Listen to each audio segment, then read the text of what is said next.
नमस्कार सगळ्यांना. आमच्या सगळ्यांतर्फे नमस्कार. आज खूप चांगला आपल्याला एक योग आला आहे आणि अनेक विषयांवर आपण आतापर्यंत चर्चा केली होती. पण आपला जो अक्कलकोटच्या परंपरेचा स्वामींच्या गुरु परंपरेचा विषय आहे, त्याचे अनेक आयाम, अनेक त्याचे बिंदू असे आहेत त्याची अजून चर्चा करण्याची आवश्यकता आहे आणि ती वारंवार आपण करत राहणार आहोत. आपण काही दिवसांपूर्वी अशाच स्वरूपाची एक चर्चा केली होती. त्याच्यामध्ये अक्कलकोटच्या गुरुपरंपरेच्या इतिहासाविषयी आपण थोडा मागोवा घेतला होता. अनेक तज्ज्ञांची आपण त्याच्यामध्ये मतं घेतली, अनेक अभ्यासकांना आपण त्याच्यामध्ये निमंत्रित केलं होतं आणि त्यांच्या भूमिकेतून अक्कलकोटची गुरुपरंपरा कसं काम करता आली, त्याची स्थापना कशी झाली, ह्याचा विषय आपण थोडी चर्चा केली होती. आज त्याच विषयाला अनुसरून आपण चर्चा करणार आहोत. मी मागे आपल्याला म्हणणार होतो की त्या चर्चेमध्ये मला अजून एका व्यक्तीचा समावेश करायचा होता. काही योगायोगाने म्हणा, काही कारणवश ते होऊ शकलं नाही त्या दिवशी. पण ती व्यक्ती, मला काही त्याची ओळख करून द्यायची गरज नाहीये, पण एक प्राथमिकता म्हणून ओळख करून देतो. ती श्री शेखरजी साने हे त्याचं नाव होतं. शेखरजी हे सर्व स्वामी भक्तांना परिचित आहेत. मला भक्त परिवार ह्याच्यामध्ये शेखर साने हे नाव ओळख करून द्यायची गरज नाहीये. सर्वांना ते ज्ञात आहेत, सर्वश्रुत आहेत आणि त्यांची कला, त्यांचं भक्ती, त्यांची आजपर्यंतची कामाची जी काही धडाडी त्यांनी लावलेली आहे ती सगळ्यांना माहिती आहे.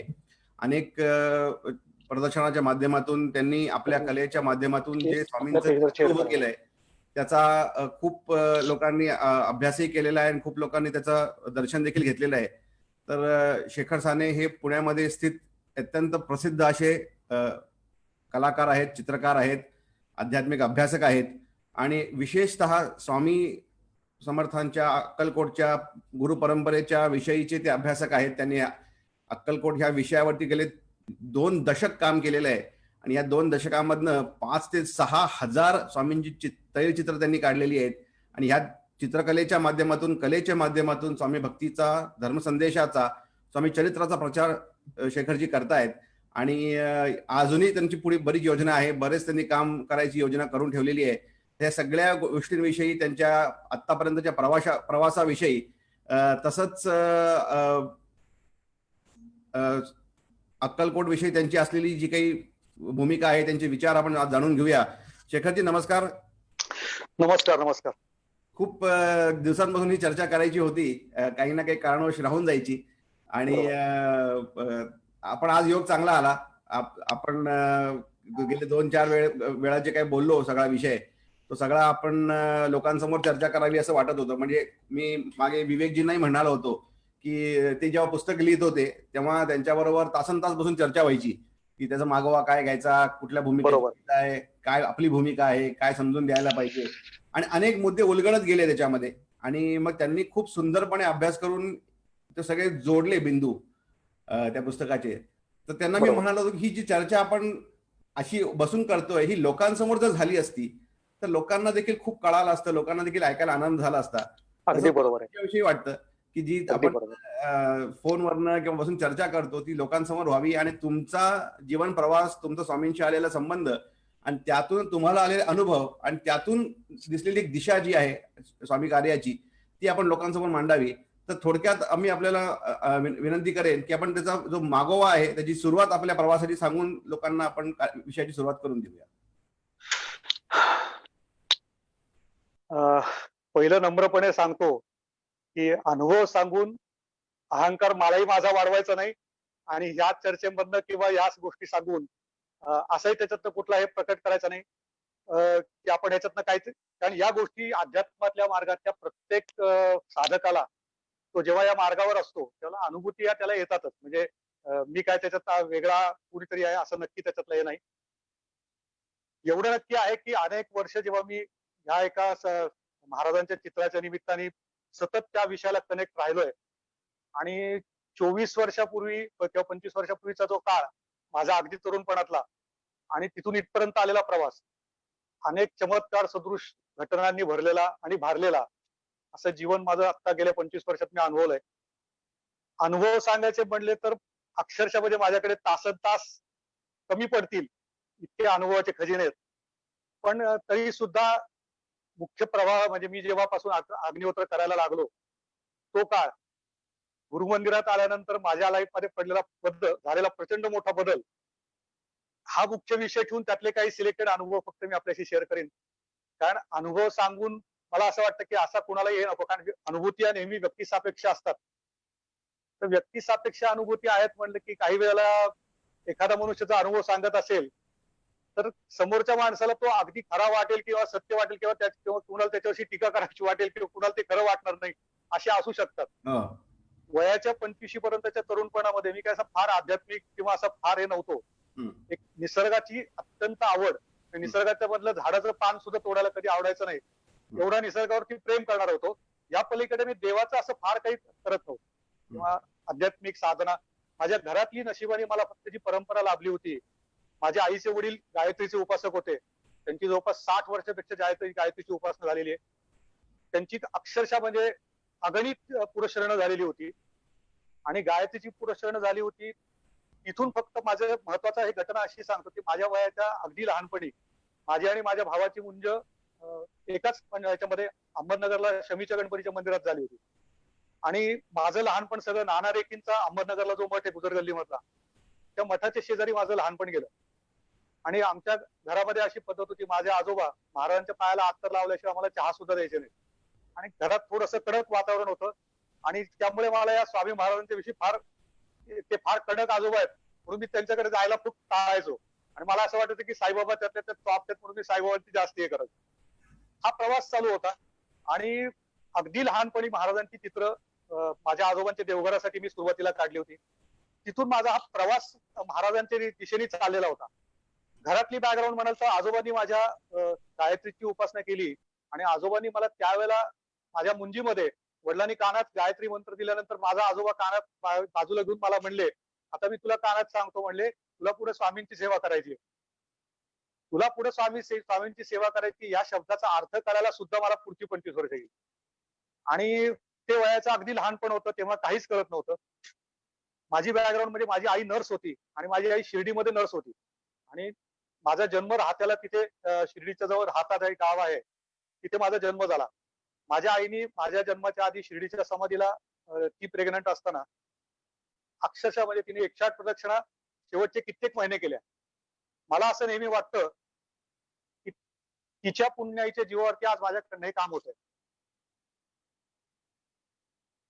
या सगळ्या घटनेच्या पुढे पुढची जोड अशी मिळाली की तरुणपणात पदार्पण झाल्यानंतर तोपर्यंत मी व्यावसायिक चित्रकार म्हणून मी माझं जे काम होतं, मी आर्किटेक्चर पर्स्पेक्टिव्ह करायचो, म्हणजे बिल्डर आर्किटेक्ट लोकांसाठी लागणारी चित्र करायचो.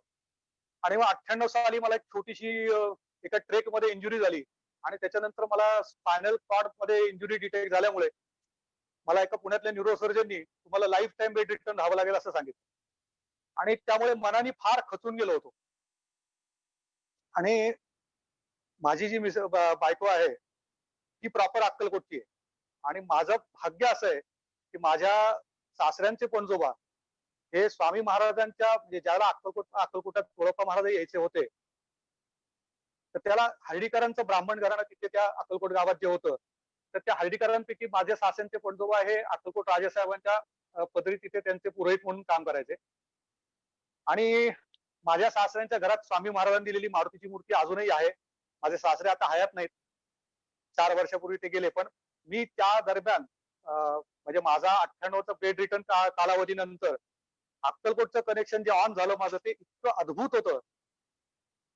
अनेक घटना, अनेक चमत्कारिक प्रसंग, अनेक स्वप्न दृष्टांत. म्हणजे कधी कधी असं वाटतं की आपल्याला खूप मोठ्या जेव्हा संकटात परमेश्वर टाकतो ना, त्याच्या मागे त्याचा काहीतरी उद्देश असतो. मला 98 साली मी बेड रिटर्न झालो तेव्हा माझ्या मुलाचा 3 महिने जन्म झालेला होता. म्हणजे मी बेड रिटर्न झालो त्याचा 3 महिन्यांनी जन्म झाला. आणि अशा स्थितीमध्ये माझी अवस्था होती की त्याच्या जन्माला आल्यानंतर मी त्याला पुढे 2 वर्ष कडेवर सुद्धा घेऊ शकलो नाही, कारण मी पूर्ण बेड रिटर्न होतो. आणि 19 महिने अशा स्थितीत काढले की असं वाटायचं की आता ह्याच्यातनं पुन्हा आपल्याला उठणं शक्य नाही. आणि महाराजांची असीम कृपा मी त्या काळामध्ये अनुभवली. आणि त्या कृपेचे किती आणि किती कंगोरे सांगावेत तेवढे थोडेत, कारण अनुभव सांगायला लागलं की मोह आवरत नाहीत. पण माझ्या या सगळ्या प्रवासात अक्कलकोटचं समाधी मठ आणि अक्कलकोटचं गुरु मंदिर हे माझ्या आयुष्याला टर्निंग पॉइंट देणारे दोन अनन्यसाधारण अशी ऊर्जा केंद्र आहेत की जिथून माझं पूर्ण आयुष्य माझं बदलून गेलं. 98 साली जेव्हा मी पूर्ण बेड रिटर्न होतो, तेव्हा मी इतका खचलेलो होतो की मला असं वाटायचं की ह्याच्यातनं आता आपल्याला परमेश्वरच बाहेर काढू शकेल. न्यूरोसर्जन चारू आपटे साहेबांच्याकडनं मला ट्रीटमेंट मिळाली होती आणि त्यांनी सांगितलं होतं तुम्हाला लाईफ टाइम बेड रिटर्न राहावं लागेल. माझ्यासाठी ती फार भयंकर घटना होती. आणि त्या दरम्यान मला अक्कलकोट महाराजांचं कुठून तरी मनातनं खूप त्यांच्याबद्दल भक्तीचे उमाळे यायला लागले आणि खचलेलो होतो खूप. आणि दुखणं काही केलं माझं सुटत नव्हतं. मग त्यावेळेला माझी अशी स्थिती झाली की आता ह्याच्यातनं बाहेर आपल्याला पडणं शक्य नाही. मुलाचा जन्म झालेला आहे, त्याच्याकडे आपण त्याचं काही करू शकत नाही. आणि असं खचलेल्या स्थितीत असं वाटायला लागलं की आपण जिवंत राहू नये. आणि सुसाईडचा डोक्यामध्ये विचार घुमायला लागला. आणि त्या दरम्यान पुण्यामध्ये महाराजांची अक्कलकोट अन्नछत्राची पालखी आली होती. त्या पालखीमध्ये मी दर्शनाला गेलो. तिथे मोठी रांग लागलेली होती. मी रिक्षातनं गेलो. मला पाठीला असा पिंजऱ्यासारखा बेल्ट लावलेला होता. आणि एवढी गर्दी बघितल्यानंतर माझ्या लक्षात आलं एवढ्या गर्दीत आपण उभं राहू शकत नाही. मी लांबून नमस्कार केला आणि महाराजांना म्हटलं मी तुमच्या दर्शनाला इथे येण्याची माझ्या क्षमता नाहीये. मी इथून तुम्हाला नमस्कार करतो. त्यावेळेला तिथे एक वृद्ध व्यक्ती माझ्या जवळ आली आणि अंगावरती बंडी आणि पांढरी लुंगी नेसलेली होती आणि भगव्या रंगाची त्यांच्यात अशी शबनमची बॅग होती आणि दाढी वाढलेली अत्यंत तेजस्वी आणि कपाळाला शेंदूर लावलेला होता. माझ्या जवळ आले आणि त्यांच्या त्या शबनम मधनं एक पुस्तक काढून माझ्या हातात ठेवलं आणि मला असं माझ्याकडे खून करून ओरडले आणि म्हणले वाच. तर मी पुस्तक हातात घेतलं तर ते महाराजांची बखर होती केळकर बुवांनी लिहिलेली आणि मी तशी चालायला लागलो. आणि तर मी म्हणलं ही म्हणलं एवढ्या गर्दीत मला का? तर ते पुन्हा माझ्याकडे असे दरडवून मला फक्त म्हणले वाच, तुला प्रसाद आहे एवढंच बोलले आणि ते पाठवरे वळले आणि तरातरा निघून गेले. माझ्या डोक्यात तेव्हा सुसाईडचे विचार चाललेले होते आणि स्वामींची बखर समोर आली म्हणून मग मी म्हणलं आता आपण सुसाईडचा हे सोडून पहिलं महाराजांची बखर वाचायला घेऊ. आणि मग त्या बेड रिटर्न कंडिशन मध्ये महाराजांची बखर मी 3 दिवसात पूर्ण वाचली. आणि ते 3 दिवस मी हरवलेल्या अवस्थेमध्ये दिवस रात्र ती बेडवरती झोपूनच वाचत होतो. आणि जसं शेवटचा महाराजांचा महानिर्वाण प्रसंग आला, माझ्या डोळ्यातनं गळागळा पाणी यायला लागलं. आणि महाराजांना एवढंच म्हणलं की तुम्ही म्हणता मीच राम होतो, मीच कृष्ण होतो. म्हणलं हे जर खरं असेल तर माझं दुखणं तुम्ही कमी करा. मी तुमचं विष्णू रूपात चित्र काढीन. बस एवढं बोललो. आणि त्या 2-4 दिवसात आमच्या घराच्या जवळ एका वेताळ बाबा चौक म्हणून गोखलेनगरला भाग आहे. तिथं तपस्वी काकांचा गाण्याचा कार्यक्रम चालू होता. तर माझी मिसेस मला हातात काठी देऊन दर्शनाला घेऊन गेली. त्यांचं तिथे महाराजांचं भजन चालू असताना मला महाराजांचं विष्णू रूपातलं एक स्केच तिथे स्फुरलं. हा काळ होता साधारण 98-99 सालचा. आणि मग त्याच्यानंतर मात्र माझी अशी स्थिती झाली की आता स्केच तयार झालेलं होतं आणि मग मला आता अक्कलकोटचा ध्यास लागला. आणि इतका ध्यास लागला की असं वाटायला लागलं की आपण अक्कलकोटला जावं. आणि मग अक्कलकोटला जायचा ध्यास एका डोक्यात चालू आहे. तर तेव्हा मला एक स्वप्न दृष्टांत झाला आणि स्वप्नामध्ये मला एक मठ दिसला आणि मठात महाराज पाटावरती उभे आहेत आणि त्याच पाटावरच्या वरती पायापाशी छोटे छोटे छोटे सगळे देव खाली बसलेले. आणि असं दर्शन झाल्यानंतर मी पुण्यामध्ये नाना गद्रे नावाचे एक फार मोठे सत्पुरुष होते. तर त्या नाना गद्रेंच्याकडे मी दर्शनाला कधी कधी जायचो. त्या नाना गद्रेंच्याकडे मी गेलो, त्यांना सांगितलं की नाना म्हणलं मला असं असं स्वप्नात एक मठाचं दर्शन झालं आणि मला काही कळत नाही. तर म्हणलं मी अक्कलकोटला जाऊ का? आणि बेड रिटर्न कंडिशन होती, पाठीला सगळे पिंजरे लावलेले होते, उभं राहता येत नव्हतं, बसता येत नव्हतं. तर ते नाना गद्रे मला म्हणले की अक्कलकोटला कुठे तडफडू नको म्हणले. आता आता एक काम कर म्हणले, इथे पुण्यामध्ये मंडईचं मठ आहे तिथे जा. आणि मला जो स्वप्नात दृष्टांत झाला होता त्या स्वप्नामध्ये मला असं दिसलं होतं की त्या पाटावरती स्वामी उभे आहेत, पायापाशी सगळे देव बसलेत आणि समोरच्या भिंतीवरती माझ्या सासऱ्यांना दिलेली मारुतीची जी मूर्ती आहे स्वामी महाराजांनी ती समोर भिंतीवर दिसली आणि त्या मूर्तीच्या शेजारी शंकर महाराजांचा फोटो दिसला. आणि असं दर्शन झाल्यानंतर मी नाना गद्रे मला म्हणले तू अक्कलकोटला जाऊ नको, पुण्यात मंडईचं मठ आहे तिथे जा. तर पुण्यातल्या मंडईच्या मठात मी गेलो तर जे दर्शन मी तिथे घेतलं ते सगळं समोर तिथे प्रत्यक्ष पाहायला मिळालं. आणि अत्यंत चकित झालो. आणि त्या दर्शनात मी वरच्या बाजूला मठाच्या वरती मी असं तिथे जिन्यानी वरती गेलो तिथे दत्त पादुका आहेत असे दर्शन झालं होतं. मग मी तिथल्या ट्रस्टींना विचारलं की ते वरती काही दत्त पादुका आहेत का? ते म्हणले तुम्हाला कोणी सांगितलं त्या दर्शनासाठी नाही आहेत म्हणे, ते तुम्हाला कोणी सांगितलं? म्हणलं मला स्वप्नात दिसल्या. मग ते ट्रस्टी मला वरती घेऊन गेले, दर्शन घडवलं आणि मग मला तिथे कुठेतरी खूप श्रद्धा क्रिएट झाली की आपल्याला ज्या मठाचं दर्शन स्वप्नात आधी झालं म्हणून त्या मठावर माझी श्रद्धा त्याच्यावरती खूप बसली आणि महाराजांचा ध्यास लागला. आणि मग एक दिवशी मी माझ्या सासऱ्यांना म्हटलं की त्याला माझ्या मुलाचा जन्म झाला होता आणि माझी तब्येत खूपच कंडिशन इतकी अशी होती की मला उभं राहता येणं शक्य नव्हतं. आणि म्हणून माझा मुलगा, मिसेस आणि आम्ही सासऱ्यांच्या घरी त्याला तिथे राहत होतो त्यांच्याबरोबर. आणि तिथे असताना मी अक्कलकोटला जायचा ध्यास महाराज त्यांना माझ्या सासऱ्यानं बोलून दाखवला. माझे सासरे म्हणले, "अरे कशाला अक्कलकोटला जातो? इतका तुला त्रास होतो तर." पण मला राहावे ना. आणि म्हणून मी अक्कलकोटला जायचा निर्णय घेतला आणि माझ्या त्याला आणि परिस्थिती नव्हती. 19 महिने बेड रिटर्न काढले होते. आर्थिक, शारीरिक, मानसिक सगळं फार खच्चीकरण झालेलं होतं. माझ्या एका मित्राने मला, मकरंद माळवे नावाच्या एका मित्राने मला त्याला त्याच्यासाठी पैसे दिले. तो मला म्हणला, "तू जाऊन ये अक्कलकोटला. मी तुला आत्ता अक्कलकोट स्टँडला सोडतो."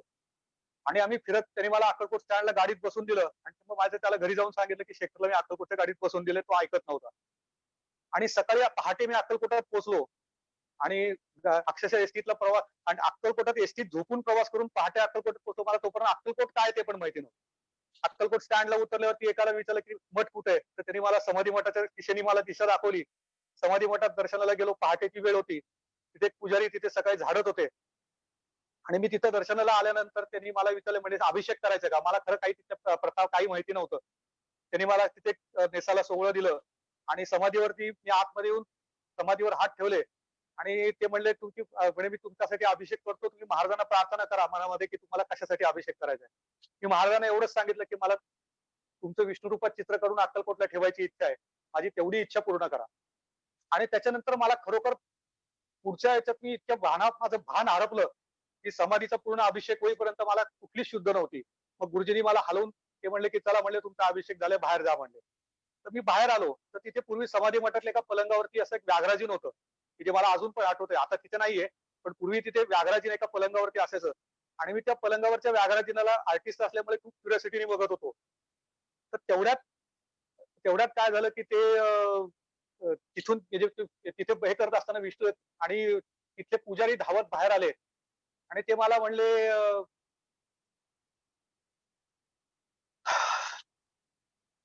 त्यांनी मला विष्णू रूपाच्या चित्राबद्दल त्यांनी मला हे केले की ते म्हणले तुमच्याकडनं स्वामींना चित्र काढून हवंय आणि ते आम्हाला या पलंगावरती ठेवायचंय. तर मी त्यांना म्हणलं की तुम्हाला काय माहिती म्हणलं मी चित्रकार आहे का? नाही म्हणले स्वामींचा आदेश आहे. तर मला इतकं भरून आलं आणि मग ते मला म्हणले तुम्ही स्वामींचं चित्र करा. मग मी त्यांना माझ्या बॅगेतलं विष्णू रूपातलं स्केच काढलेलं त्यांना दाखवलं. म्हणलं मला असं चित्र करायची इच्छा आहे. ते म्हणले तुम्ही जरूर करा आणि त्यांनी मला तिथला नारळ दिला आणि मला म्हणले तुम्ही करायला घ्या. आणि मला इतकं गहिवरून आलं की मला असं वाटलं की महाराजांच्याकडनं आपण समाधीवर बोललो आणि लगेच लगेच महाराजांची आज्ञा मिळाली. आणि मग त्या बेड कंडिशन मध्ये माझ्याकडनं जवळपास 3 महिने मला विष्णू रूपाचं चित्र करण्यासाठी लागले. आणि त्याच्यानंतर काय अत्यंत अलौकिक अनुभवांची सुरुवात तिथून माझ्या आयुष्याला सुरू झाली. चित्र जसं पूर्ण होत आलं माझं, तसं माझ्याकडे अनेक लोक चित्र बघायला यायला माझ्या मित्रांच्याकडनं अक्कलकोट महाराजांच्या परिवारातले असे खूप लोक दर्शनाला यायला लागले. आणि त्याला मी सासऱ्यांच्या घरात राहत असल्यामुळे मला थोडं तिथे आकड होत होतं की मला सगळी लोक तिथे भेटायला येत आहेत. आणि मग दर्शनाला येत होते तर त्याला बाबा श्रोती नावाचे एक फार मोठे सत्पुरुष पुण्यामध्ये होते. खूप माझ्यावरती प्रेम करायचे आणि त्यांनी मला त्या काळामध्ये खूप विलक्षणरित्या त्याच्यासाठी मला त्या काळात मदत केली. मी जेव्हा अक्कलकोटला समाधीला प्रार्थना करून आलो की विष्णू रूपात चित्र काढायचंय तर ते गुरुजी मला म्हणले या पलंगावरती आपण तुम्ही काढा म्हणले. आता पलंगाचा साईज बघितल्यावर 6 फूट पेंटिंग करायचं होतं.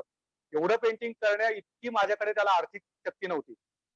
आणि मग मी महाराजांना प्रार्थना करून म्हणलं की ह्यासाठी लागणारे पैसे पण तुम्ही मला उभे करून द्या. माझी ताकद कुठून आणू म्हणलं मी याच्यासाठी एवढे पैसे आणि एवढा मोठा कॅनव्हास कुठून करू.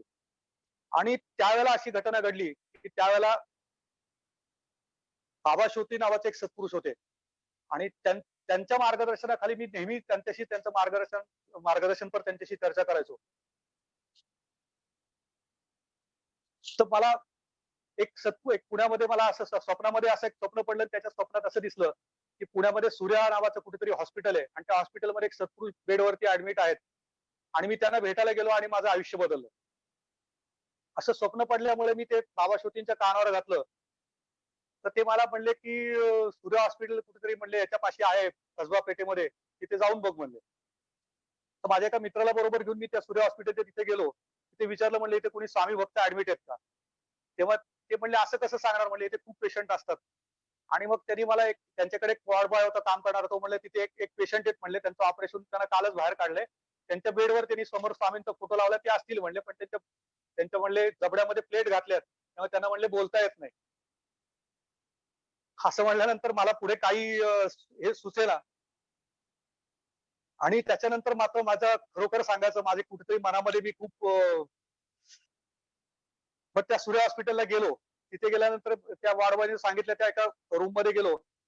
तिथे ते जे सत्पुरुष होते, जे एका बेडवरती झोपलेले होते, त्यांचं नाव डॉक्टर मुकुंदराव हनुमंते. ते अमेरिकेमध्ये न्यू ऑर्लिन्स मध्ये असतात.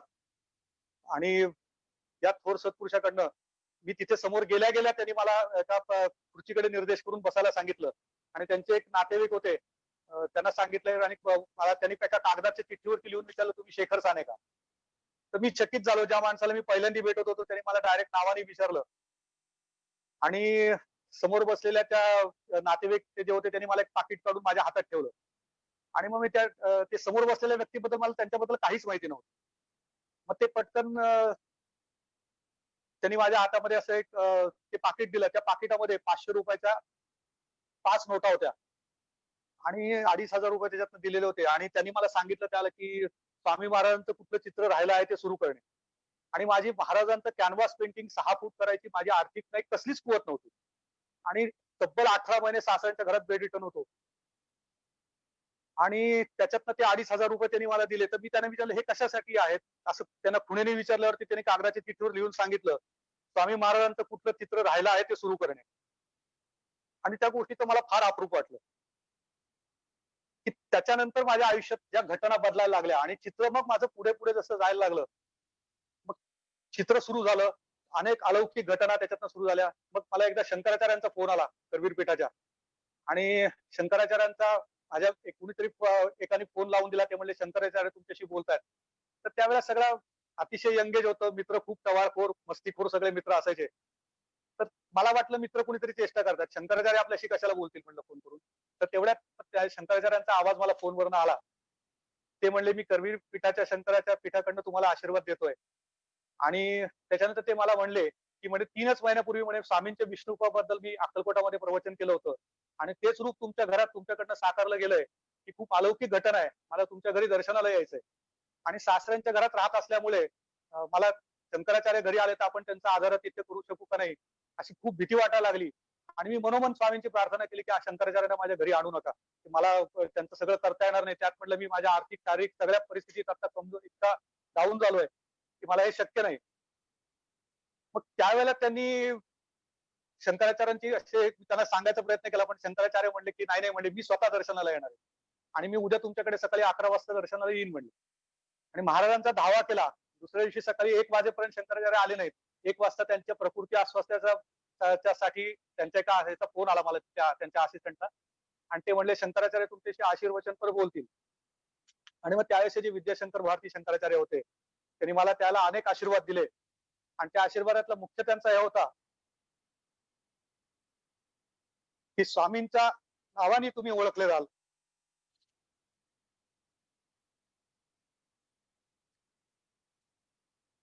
आणि तिथून माझा चित्रकलेचा प्रवास सुरू झाला. मग पहिलं विष्णुरूप झालं, मग शिवस्वरूपातलं झालं, मग नरसिंहाच्या रूपातलं झालं, आणि स्वामींची तिथून जी मालिका सुरू झाली. पहिलं चित्र केलं ते बरोबर 1999 स्वामी महाराजांचं विष्णुरूपातलं चित्र केलं होतं, प्रासादिक चित्र, जे अक्कलकोट समाधी मठात लागलं. आणि तिथून या प्रवासाला सुरुवात झाली. आणि त्या दरम्यान मी पहिल्यांदा गुरु मंदिरात, माझ्या दुसऱ्या भेटीच्या वेळेला मी गुरु मंदिरात आलो होतो. आणि गुरु मंदिरातलं येणं आणि अक्कलकोट समाधी मठ आणि गुरु मंदिर, त्या 2 स्थानांवरती येऊन माझ्या आयुष्याला जी कलाटणी मिळाली,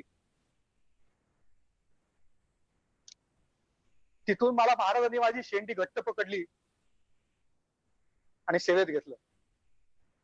आणि या गुरु मंदिरातले माझे अनुभव इतके अलौकिक आहेत, की मी तुम्हाला, म्हणजे मला ते शब्दात सांगताना सुद्धा खूप जड जात आहे. मला मांडाला भावना माझ्या दाटून येतात, की कारण काय होतं, की आता त्याच्या मागे 25 वर्षाचा प्रवास लोटलाय. 25 वर्ष मागे गेल्यानंतरच्या अनुभूतींमध्ये माझ्यासाठी समाधी मठ आणि गुरु मंदिर या अत्युच्च जागा आहेत. आणि गुरु मंदिराच्या बद्दल तर मी काय बोलू, माझ्या म्हणजे अलौकिक घटनांच्या, अनेक अलौकिक घटनांच्या साक्षीने मी त्या गुरु मंदिराच्या इतक्या घटना अनुभवल्यात की तेव्हा मला कल्पना पण नव्हती की आपल्याकडनं पुढे असं काहीतरी इतका मोठा प्रवास पुढे आपल्याकडनं होणार आहे. त्यातल्या दोन मुख्य घटना जी मला फक्त गुरु मंदिराच्या मी जेव्हापासून अग्निहोत्र करायला लागलो तेव्हापासूनच्या दोन मुख्य घटना त्या फक्त मी आपल्याशी आता शेअर करतो. कारण सगळं सांगायचं म्हटलं तर मला एक तर माझ्याकडे इतकं प्रचंड बोलायला लागलो की मला विषय संपत नाहीत. वेळेचं भान ठेवण्याकरता मला कुठतरी मर्यादा येतात. पण फक्त मला मेन अक्कलकोट गुरु मंदिराशी रिलेटेड ज्या माझ्या मुख्य दोन घटना ज्या म्हणजे मला आयुष्यात अनुभवायला मिळाल्या की जिथून माझ्या आयुष्याला मोठे टर्निंग पॉईंट मिळाले, त्या फक्त मी आपल्याशी शेअर करतो.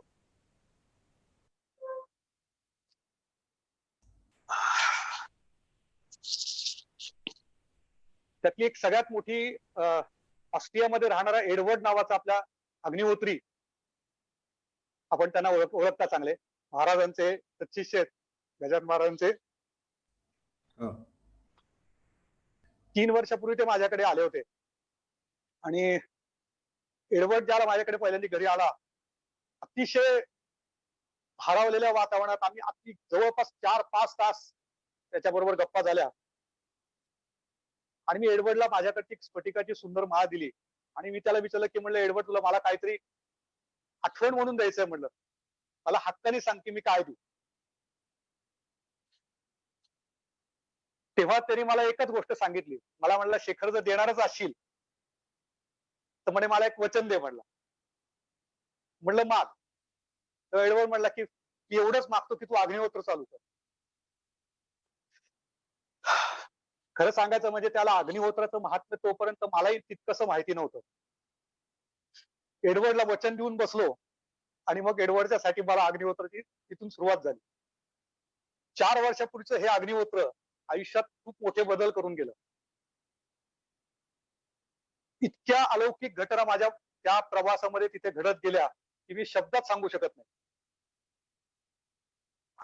आणि मी एडवर्डला असं विचारलं होतं की तू अक्कलकोटात जातो, त्याच्या तिथलं सगळं जे तो अक्कलकोटात माझ्या माहितीप्रमाणे तो 71 सालापासून अक्कलकोटात येतोय असं त्यांनी मला त्या बोलण्यात सांगितलं होतं.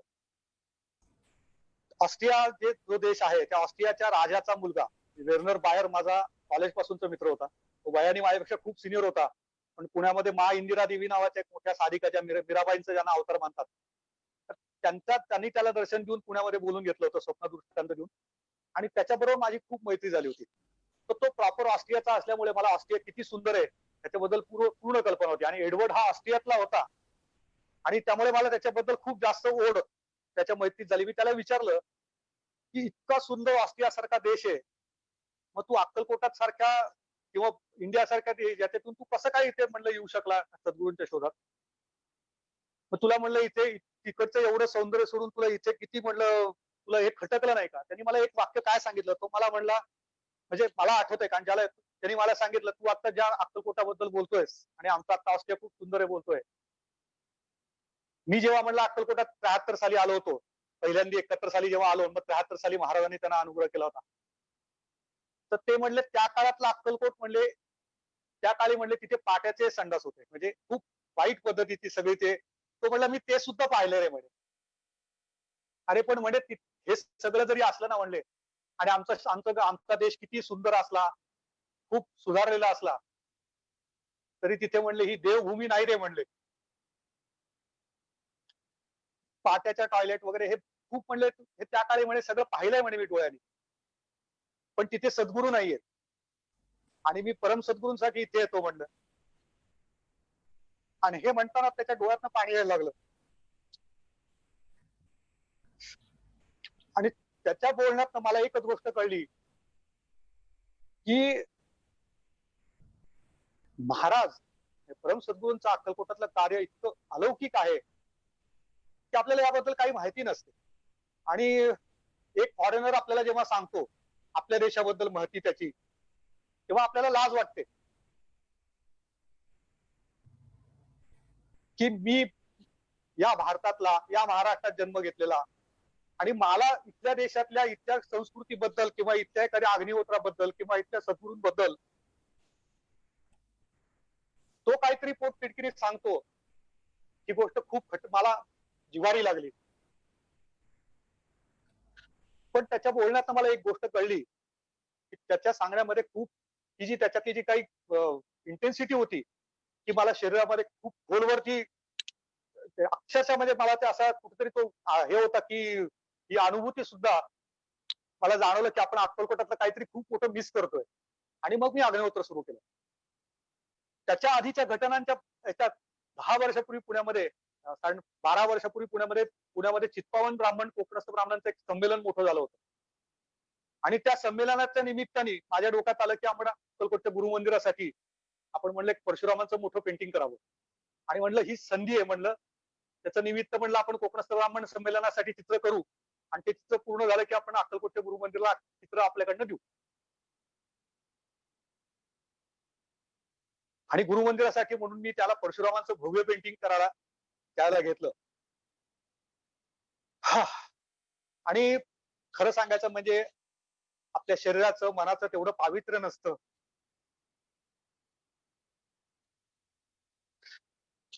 परशुरामांसारख्या अवताराचं चित्र काढणं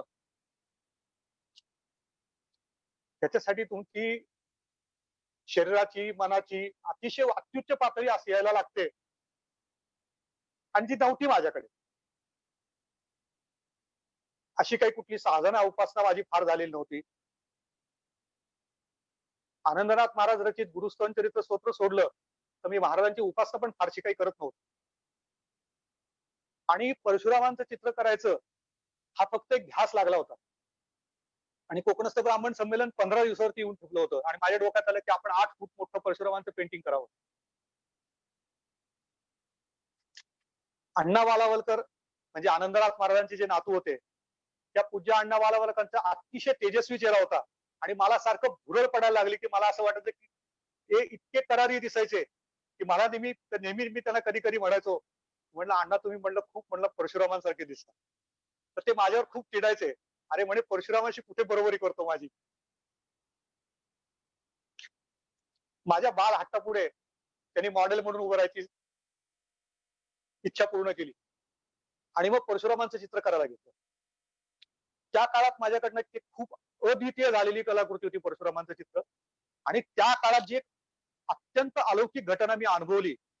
खरं सांगायचं म्हणजे अशा घटना किंवा अशा अनुभव सांगून मला माझाही अहंकार वाढवायचा नाहीये आणि कुणालाही हेही दाखवून द्यायचं नाही की मी खूप मोठा आहे. मी अतिशय शूद्र महाराजांच्या सेवेतला सेवेकरी आहे. पण सेवेतल्या कुठल्याही सेवेकऱ्याला महाराज काय अनुभव देऊ शकतात त्याची प्रचिती मी त्यावेळेला घेतली. मी परशुरामांचं चरित्र वगैरे असं काही खूप वाचन वगैरे असं काही केलेलं नव्हतं. पण जेव्हा मी परशुरामांचं चित्र करायला घेतलं तेव्हा माझ्या पुढे खूप ते चित्र करत असताना खूप माझ्या पुढे वेगवेगळ्या प्रकारच्या अशा शंका तयार व्हायची की हे कसं निराकरण व्हायचं ते सहजगत्या मार्गी लागत. आणि महाराज परशुरामांचं वस्त्र करायला घेतलं तर मी पॅलेट वरती लाल रंग काढला. आणि माझ्या नंतर लक्षात आलं की अरे ते ब्राह्मण आहेत, काहीतरी वस्त्राचा रंग चुकला तर परत गडबड होईल. आणि एवढं मोठं आपण प्रासादिक चित्र करतोय. तर म्हणून मी आपल्याला म्हणलं परशुराम विषयी कोण माहिती सांगेल. म्हणून मी परशुरामांच्या विषयी चर्चा करण्यासाठी म्हणून मी आजूबाजूला माझ्या माहितीतले जेवढे कोण फोन नंबर आहेत त्यांना चौकशी करून विचारायला सुरुवात केली. पण मला काय माझा त्याला स्टुडिओ जो होता तो एका पुण्यातल्या परमहंस नगर नावाच्या भागामध्ये एकदम अशा आउटस्कर्ट मध्ये डोंगराच्या आसपास होता. आणि तिथे जवळ असल्यामुळे तिथे वर्दळ फार नसायची. आणि मी सकाळी स्टुडिओमध्ये एकटा काम करत होतो आणि परशुरामांचं 8 फुटाचं भव्य पेंटिंग तिथे चालू होतं. आणि मला एकदम असं वाटायला लागलं की आपलं काहीतरी म्हणलं आपल्याला ह्याच्यासाठी माहिती मिळाली पाहिजे. चुकीचं करण्यात पॉईंट नाही. म्हणून मी फोन घेऊन असं गल्लीच्या बाहेर आलो. तर गल्लीच्या बाहेर एक नखशिखांत नटलेली संपूर्ण दागिने सुवर्ण दागिन्यांनी सजलेली एक अशी नऊवारी घातलेली म्हातारी लाल साडी होती आणि संपूर्ण नखशिखांत सुवर्णाने नटलेली होती. अशी एक म्हातारी वेड्यासारखं बडबडत समोरच्या बाजूने आली. तर मला त्या बाईकडे बघितल्यानंतर अत्यंत तेजस्वी चेहरा होता. खूप मोठं कुंकू होतं कपाळाला आणि संपूर्ण सुवर्ण अलंकार होते तिच्या अंगावर. आणि ती त्या आजी समोरनं आल्या आणि त्या वेड्यासारखं बडबडत स्वतःशीच बडबडत पुढे चालल्या होत्या. आणि त्या एकदम माझ्यापाशी थांबल्या आणि मला म्हणल्या, अरे तो क्षत्रिय ब्राह्मण आहे, तो ब्राह्मण आहे म्हणले, त्याचं वस्त्र पांढरं श्वेत वस्त्र पाहिजे म्हणले त्याला. म्हणलं कुणाला श्वेत वस्त्र पाहिजे? अरे त्याला त्याला त्याला पाहिजे म्हणले, तो काढलाय ना तू आतमध्ये त्याला पाहिजे. त्या असं म्हणत होत्या आणि त्या बाई वेडसर वाटल्यामुळे मी म्हणल्या कुणाबद्दल काय बोलतात काही कळेना आणि त्या अशा पुढे तरा चालत निघून गेल्या. आणि मग मला एकदम स्ट्राईक झालं, की अरे तो क्षत्रिय नाही, तो ब्राह्मण आहे ब्राह्मण. आणि त्याचं वस्त्र म्हणले लाल नको म्हणले, त्याचं वस्त्र श्वेत पाहिजे. असं म्हणल्यानंतर मला एकदम आठवलं, की त्या आपल्या चित्राबद्दल कदाचित बोलत होत्या. आणि मी त्या आमच्या गल्लीत लेन होती तिथे त्या लेन मधनं परत आतमध्ये स्टुडिओत गेलो होतो. आणि मला एकदम आठवलं, की त्या आजी म्हणतात, की हा परशुरामाचं आपण जे चित्र काढतोय, तर ते वस्त्र श्वेत पाहिजे. आणि मग मला कळलं, की त्याला लाल वस्त्र नको काढू, श्वेत वस्त्र काढ. आणि मग मला कळलं, की ह्याने त्या चित्राबद्दल निर्देशित केलं होतं त्या आजी ज्या बाहेर गेल्या त्यांनी. म्हणून मी धावत बाहेर आलो. ती गल्ली खूप लांब गल्ली होती. मी पटकन गल्लीच्या बाहेर परत धावत आलो. मला त्या गल्लीत कुणी दिसलं नाही. मी माझी हिरोंना घेऊन त्या गल्लीत पुढच्या 4 गल्ल्यात चकरा मारून आलो. तिथेही कुणी दिसलं नाही मला. आणि दुपारी 12:30-1 ची वेळ होती. गल्लीमध्ये सगळी सामसूम होती त्याच्यामध्ये. आणि मग मला लक्षात आलं, की हे काहीतरी वेगळा प्रकार आहे. आणि त्या नखशिखांचा नटलेल्या आजीचा चेहरा मी विसरू शकत नव्हतो. मग मला एकदम न राहून मी कोल्हापूरला एक सत्पुरुष आहेत. त्यांना मी फोन लावला. तर कोल्हापूरच्या मुंगळे महाराजांना मी फोन केला होता त्याला. त्या गोष्टीला आता तर फोन केल्या मी त्यांना विचारलं, की म्हणलं फोन केल्या त्यांनी मला पहिलं वाक्य विचारलं, "अरे म्हणे तुला रेणुका मातांनी दर्शन दिलं आता?" तर मला 2 मिनिटं अंगावर शहारे आले. म्हणलं महाराज मला कळलं नाही.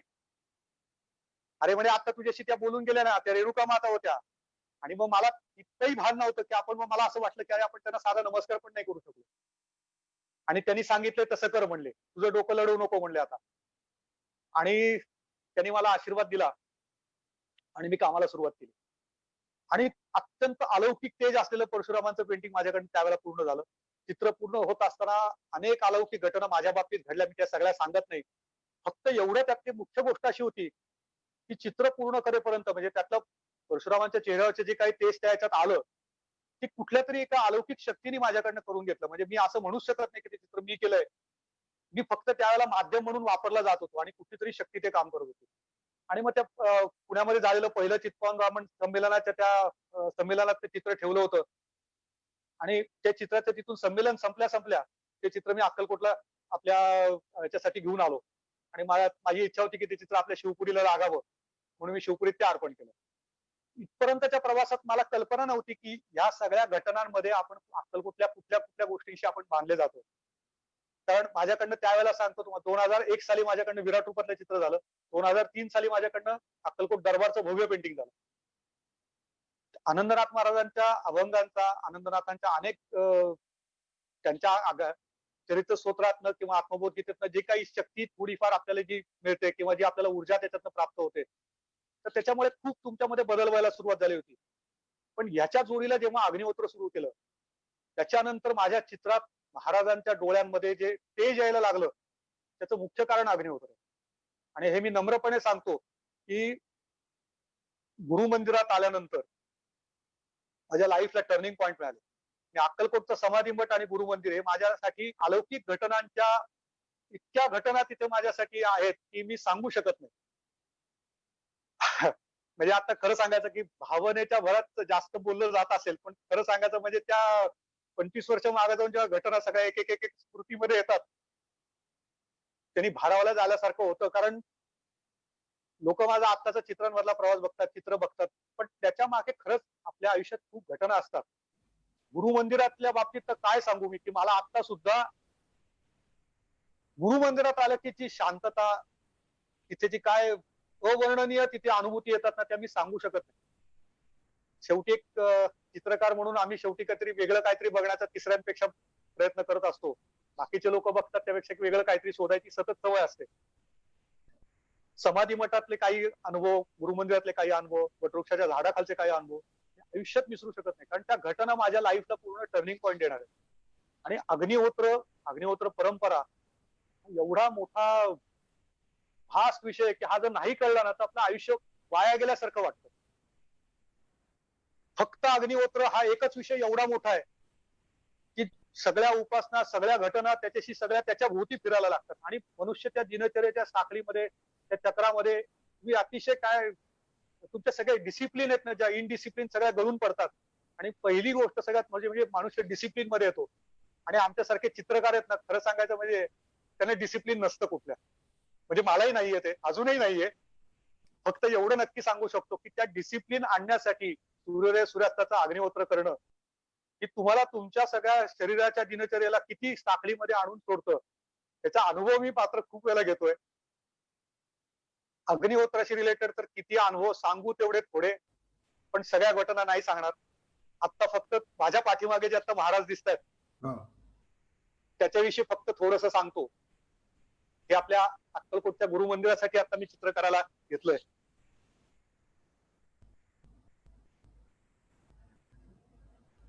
शौनक,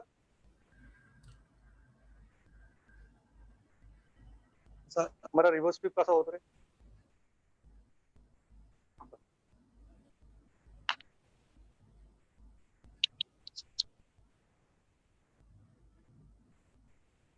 अजून हे व्हायचंय, फक्त फर्स्ट फिलिंग केलंय आता हे काल.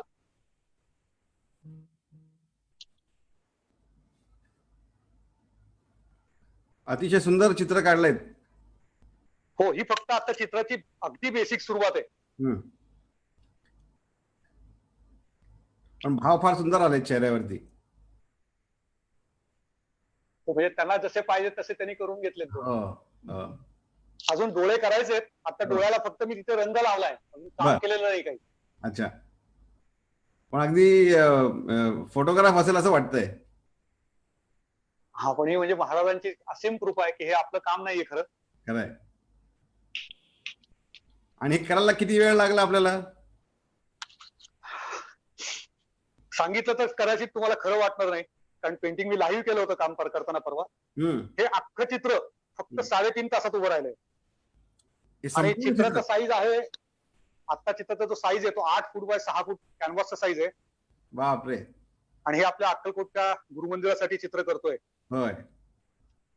आणि हे चित्र करण्याची थोडी पार्श्वभूमी आपल्याला थोडी सांगतो. एक स्केच महाराजांचं ते करून ठेवलंय की संपूर्ण याचं ते केलं, ते जरा काढून ते थोडीशी पार्श्वभूमी एवढ्या करता सांगतो. चित्र करायची प्रेरणा मला आता ज्या दिवशी नरसिंह जयंती जी होती, नरसिंह जयंतीला मी अक्कलकोटला गाणगापूरला जायचं म्हणून मी यायला निघालो. अक्कलकोटला आल्यानंतर मी गुरु मंदिरात आलो आणि आम्हाला इच्छा होती की आपण प्रसादासाठी याला जावं गाणगापूरला. दर्शनासाठी डोकं टेकायला तिथे आलो. तर तिथे आल्यानंतर तिथे मला खूप आग्रह केला तिथल्या यांनी की तुम्ही गाणगापूरला प्रसाद घ्यायचे, इथंच प्रसाद घ्या. तर मी म्हटलं महाराजांची इच्छा असेल म्हणून म्हटलं आपण तिथेच घ्यावा. आणि प्रसाद घेत असताना माझ्या मनात असं आलं की आपल्याकडनं अक्कलकोटच्या गुरुमंदिरासाठी काहीतरी सेवा व्हायला पाहिजे. आणि फक्त एवढंच एक डोक्यामध्ये घेऊन मी तिथे आलो होतो. तोपर्यंत मी अक्कलकोटसाठी काय, गुरुमंदिरासाठी काय करणार आहे, काय आहे, पण मला खूप असं वाटायला लागलं की आपण अक्कलकोट गुरुमंदिरासाठी काहीतरी करावं. आणि तिथे मला एक महाराजांनी तिथे ज्या गुरुमंदिरातल्या जरा मी जी काही साधना थोड्या वेळ केली, तिथे जे रूप मला दाखवलं ते असं वाटलं की आपण या रूपामध्ये महाराजांसाठी चित्र अक्कलकोटच्या गुरुमंदिरासाठी मोठं पेंटिंग आता लवकर गेल्या गेल्या सुरू करावं. आणि मी म्हणायपर्यंत तिथल्या एका साधकांनी तुमच्या गुरुमंदिरातल्या मला तीच गोष्ट सांगितली आणि मला त्याचं खूप अप्रूप वाटलं. आणि मग मी आता ठरलं होतं की तसंही म्हणलं आपल्याला महाराजांचं चित्र आपल्याला लवकर करू आणि म्हणलं श्रावणामध्ये चित्र द्यायचं ठरवू. आणि दरम्यानच्या काळात हे करोना संकट एकदम उग्र झालं आणि आता म्हणलं हीच संधी आहे की आता महाराजांचं चित्र करायला घेऊ. तर ह्याच्यात ही संपूर्ण जे चित्र जे आहे ना, त्याच्यामध्ये खूप मोठी संकल्पना महाराजांनी मला या चित्रासाठी दिली आहे. आणि ह्याच्यासाठीच काय ते मार्गदर्शन करण्याची त्यांची जी काय पद्धत आहे ती मला कधी कधी आपल्याकडे कळण्या एवढी आपली कुठलीच आपल्यामध्ये क्षमता नसते. पण महाराज कुठल्या कुठल्या माध्यमातून काय काय गोष्टी घडवून ते आपल्याला दाखवतात. तर आता त्यातला हा सगळ्यात महत्वाचा पार्ट म्हणजे हे चित्र फक्त 3.5 तासात जे आता दिसतंय समोर ते 3.5 तासात उभं राहिलंय. आणि 8 फूट बाय 6 फुटाचा कॅनव्हास आहे. आणि हे फक्त अजून फर्स्ट फिलिंग आहे, म्हणजे मी अजून सेकंड फिलिंग केलेलं नाहीये चित्रावर. आता जे चित्राचं दिसतंय तो फक्त त्यातला एकच पार्ट आहे. आणि ह्याच्यात संपूर्ण शरीरावरती देवता आहे महाराजांच्या. आणि या देवता ज्या आहेत तर महाराजांच्या मस्तकाच्या बरोबर वरती अजून तिथे सगळं व्हायचंय, इथं गायत्री माता आहे मस्तकाच्या वर, आणि मस्तकावर कपाळावरती गजानन आहे. नंतर इथे गळ्यामधली जी महाराजांच्या गळ्यातली जी कंठमाला जिथं असते इथे, तर तिथे महाराजांच्या संपूर्ण गळ्यामध्ये नवग्रह सगळे दाखवणार आहे. तर ते गळ्यामध्ये हा कागद जरा इथे एक मिनिट लावता येईल तो कुठे बघता. तर या संपूर्ण चित्रामध्ये महाराजांच्या अंगावरती देवता आहे. इथे अगदी तुम्ही सर बघितलं, अगदी ते सेंटरला इथे भगवान शिव आहेत.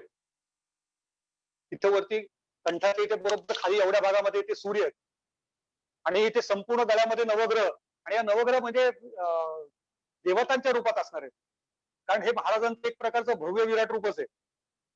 आणि नाभी कमलाच्या इथे इथे शेषशाही विष्णू आणि लक्ष्मी दाखवून विष्णूंच्या नाभी कमलात आलेल्या कमलामध्ये ब्रह्मदेव आहेत. आणि उजव्या हातावरती महाराजांच्या इथे इथे वरुण आणि अग्निदेवता वरती आहेत. इथे शिवाच्या बाजूला इथे पार्वती माता आणि कार्तिक स्वामी आहेत. इथे विष्णू जिथे दाखवणार आहे त्या भागामध्ये इथे हे सारण, त्याच्या स्केचची सारण ही अशी पहिलं रफ जे स्केच पहिलं केलं होतं ते सारणपणे असं आहे.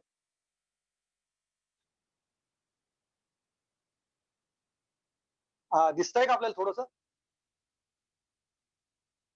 छान दिसतंय, छान दिसतंय. हा, तर इथे इथे परशुराम आहेत. परशुरामांची इथे वरती जी सगळ्यात परंपरा जी दाखवली आपली, तर इथे वरती दत्तगुरु आहेत. सगळ्यात वरती गायत्री माता आहे, इथे दत्तगुरु आहेत, इथे भगवान परशुराम आहेत, इथे ललिता महात्रिपुर सुंदरी आहे. महाराजांच्या मस्तकाच्या वरती गायत्री माता आहे, मस्तकावरती गणेश आहे. गळ्यामध्ये हे सगळे नवग्रह दाखवलेत, आणि या सगळे जे नवग्रह ते देवतांच्या रूपात आहेत. नंतर इथे जे आहे इथे भगवान शिव आहेत. भगवान शिवाच्या इकडच्या बाजूला कार्तिक स्वामी, इकडे पार्वती माता आहे. नंतर इथे महावीर, आता ह्याच्यात थोडासा बदल असा महाराजांकडनं आलाय की त्याच्यामध्ये इथे विष्णू घेऊन विष्णूंच्या नाभी कमलामधनं वरती ब्रह्मदेव दाखवतो, आणि इथे विष्णू आणि लक्ष्मी दोघेही इथेच दाखवणार आहे. इथे गरुड आणि हनुमंत आहेत. हातावरती महाराजांच्या सरस्वती आहे, आणि या महाराजांच्या या हातात इथे जे दिसतात ह्या इथे सगळे दशावतार असणार आहेत. दशावतार हे 9 अवतारापर्यंत आपण इथपर्यंत आलोय, आणि 10वे अवतार म्हणून आपण गजानन महाराजांना इथे दाखवतो. वा. आणि इथे महाराजांच्या बरोबर बाजूनी बाळप्पा महाराज इथे दाखवतोय आपण. इथे बाळप्पा महाराज आहेत, इथे गंगाधर महाराज आहेत, इथे गजानन महाराज आहेत. आणि हे जे खालच्या बाजूला हे संपूर्ण विराट रूप असल्यामुळे हे एक प्रकारचं विराट रूपच दाखवलंय की खालची जी भूमी आहे, तर गजानन महाराजांनी सांगितल्याप्रमाणे या भूमीवरती प्राचीन काळी जमदग्नी ऋषींचा जो आश्रम होता, तर ती संकल्पना मी याच्यात दाखवतोय. आणि जमदग्नी ऋषी अग्निहोत्र करतायत, आणि अग्निदेवता त्याच्यामध्ये प्रकट झालेल्या दाखवल्यात. इथे बाजूला गायींचा गोठा वगैरे अशा पद्धतीने पण संपूर्ण भव्य रूप दाखी त्याच्यात त्या भव्य रूपात वरती महाराज विराजमान झालेत सर्व देवतांसहित. आणि या दोन्ही परंपरा म्हणजे गायत्री, दत्तगुरु, परशुराम आणि ललिता त्रिपुर सुंदरी, आणि इकडच्या बाजूनी पुन्हा तीच परंपरा महाराजांच्याकडनं बाळप्पा महाराज, गंगाधर महाराज, गजानन महाराज. पण हे दोन जे कनेक्शन आहे मुद्दामून ते दाखवण्यासाठी दोन्ही परंपरा याच्यात दाखवल्या, आणि ते संपूर्ण चित्रामध्ये आता अधिष्ठित होतील. माझा अंदाज आहे चित्र पूर्ण व्हायला 2-2.5 महिने लागावेत. 2-2.5 महिन्यात पुत्र पूर्ण होईल असं वाटतंय. पण आता चित्र ज्या वेगाने उभं राहिलंय त्याच्यावरून नक्की सांगू शकतो हे काम माझं नाहीये, कारण 3.5 तासामध्ये पेंटिंग उभं राहिलंय. सगळं फर्स्ट फिलिंगच एवढ्या वेगाने झालं. वा वा. तर आता डिटेलिंग खूप आहे त्याच्यात. हळूहळू एक एक गोष्टी त्याच्यात जेव्हा यायला लागतील तेव्हा त्या गोष्टी खऱ्या अर्थाने चित्रबद्ध होतील. कारण बऱ्याच वेळेला कसं चित्र अपूर्ण स्टेजमध्ये असताना तेव्हा ते कळत नाही. फारच सुरेख, फारच सुरेख आहे. आणि संकल्पना खूप तुम्ही परिपूर्ण घेतली सगळी. हा, आणि कदाचित त्याच्यात ज्या काही छोट्या छोट्या गोष्टी जर राहिल्या त्याच्यामध्ये, त्या महाराजांच्याकडनं माझा आजपर्यंतचा अनुभव असा आहे की ज्या आपल्याला आपल्याकडनं आपली बुद्धी खूप त्रुटींनी भरलेली असते, आणि महाराज कुठल्या तरी माध्यमातून काहीतरी येऊन त्या अनेक गोष्टी त्याच्यामध्ये तुम्हाला ऐन वेळेला करायला लावतात, त्याच्यात बदल करायला लावतात. कित्येक वेळेला त्या एखादी गोष्ट जर त्यांच्या मनासारखी नसेल किंवा ती आपल्याला कळली नसेल तर त्या वेळेला पुरतं चित्र थांबून ठेवतात, हे मी अनुभव गेल्या 25 वर्षाच्या माझ्या चित्र साधनेमध्ये खूप वेळा घेतलेत. हो. फक्त एवढं नक्की सांगतो की जेव्हा या साधारणपणे एक 4x3 पेंटिंग करायला मला फिगर उभी करायला 3, 4, 5 दिवस लागतात. आणि अक्कलकोटच्या गुरुमंदिरासाठी पेंटिंग करताना 3.5 तासात चित्र उभं राहतं. हा सुद्धा माझ्यासाठी परत चमत्कारच आहे. खरंय. लोकांना काय वाटतं, खरं सांगायचं की चमत्कारांच्या पाठीमागे लागू नये. आणि महाराज स्वतः म्हणायचे तेव्हा चमत्कार म्हणून नाही, पण आपली श्रद्धा वाढवण्यासाठी महाराज या घटना करत असतात. आणि जेव्हा एखाद्या प्रासादिक ठिकाणी महाराजांच्या ठिकाणी महाराज जेव्हा जाणार असतात ना, तेव्हा तिथे फार मोठी ऊर्जा त्यावेळेला त्या काम करताना मिळते. म्हणून त्या चेहऱ्यात ते दिव्य तेज येतं. मला आता सुद्धा तुम्हाला सांगतो 3.5 तासात चित्र होणं हे माझ्यासाठी सुद्धा थक्क करणार आहे. आता पहिलं फिलिंगच असं झालंय की मला वाटत की पुढच्या कामाला मला खूप वेळ लागेल. अच्छा. कारण एवढा मोठा कॅनव्हास प्रोफेशनल पेंटिंग करताना मला 15 दिवस पण लागले असते, 12-15 दिवस. चित्र आता 3.5 तासात उभं राहिले. आणि अजून तुम्हाला सांगतो, अजून चेहरा व्हायचा आहे. हा चेहरा फक्त प्राथमिक पहिलं फिलिंग आहे फक्त. हो. तर त्याच्यातच महाराजांच्या चेहऱ्यावर इतकं तेज आलंय. फारच सुरेख, फारच सुरेख. आणि जशा जशा त्याच्या अंगावरच्या देवता येतील, तुम्हाला मगाशी दाखवलं त्याप्रमाणे, त्यानंतर चित्रात एकदम खूप तेज येणार आहे. आणि जे त्याच्यानंतर खऱ्या चित्रातले बदल सुरुवात होतील. माझा अंदाज आहे की 2 महिन्याचा पूर्ण त्याच्यात कालावधी आहे. म्हणजे याच्यात छोट्या छोट्या गोष्टीच्या महाराजांकडनं आदेश स्वरूपात आपल्याला येतात. तर त्याच्यात काही गोष्टीत ते असं ठरलंय की जे नवग्रह काढायचे आहेत ना, ते नवग्रह सुद्धा गळ्यामधले त्या दिवशी काढणार आहे. म्हणजे आता समजा हे नवग्रहांचे आकार दिसत आहेत, तर रविवारी सूर्य काढणार, सोमवारी चंद्र काढणार, मंगळवारी मंगळ काढणार, बुधवारी बुध ग्रह काढणार. ते सुद्धा मी ठरवलंय की त्या ग्रहांच्या प्रतिष्ठापना महाराजांच्या शरीरावरती त्या दिवशीच करायची. ते चित्रात जरी असले तरी त्या स्थापना त्यांच्या घराच्या दिवशी करायची. आणि असं डोक्यात ठेवून चित्राला सुरुवात केली. आता सगळं पुढचं जे काय आहे ते सगळं स्वामी महाराज आणि आपली ताकद नाही. मला हे बघा, या आनंदनाथ महाराजांची त्यांच्या स्तोत्रांच्या ज्या काही आतापर्यंत उपासना करत आलो, आज त्यांच्या आशीर्वादाने इथपर्यंत आलोय. माझी म्हणजे ह्यांच्यापर्यंतच पोहोचणं इतकं कठीण आहे. खरंय. स्वामी महाराज खूपच लांब राहिले माझ्यासाठी. त्यामुळे मी त्यांच्यावरती सगळा पूर्ण विश्वास ठेवून अत्यंत श्रद्धेने जे काय करायचा प्रयत्न करतो. शेवटी बुद्धी दाते सर्वस्वी महाराज आहेत. मी फक्त त्यातलं माध्यम आहे. म्हणजे आपल्याला असं आपण तोच कायम हे ठेवावा. मी नेहमी समजतो की आपण चित्रकार वगैरे आपल्याला फक्त काय म्हणतात त्याला आपलं घर चालवण्यासाठी उपजीविकेसाठी दिलेली कला आहे. महाराजच चित्रकार आहे तर महाराजच काढून घेणारे, तर त्यांच्यात सगळं तेच त्यांचं फक्त आपल्याला कुठेतरी त्यांना गरज असते एक माध्यम उचलतात आणि कामाला लावतात. तसं आपलं माध्यम केलेलं आहे. चित्र त्यांचे ते काढून घेतात. फार छान, फार छान. असो, आता मी बसून घ्या. हो.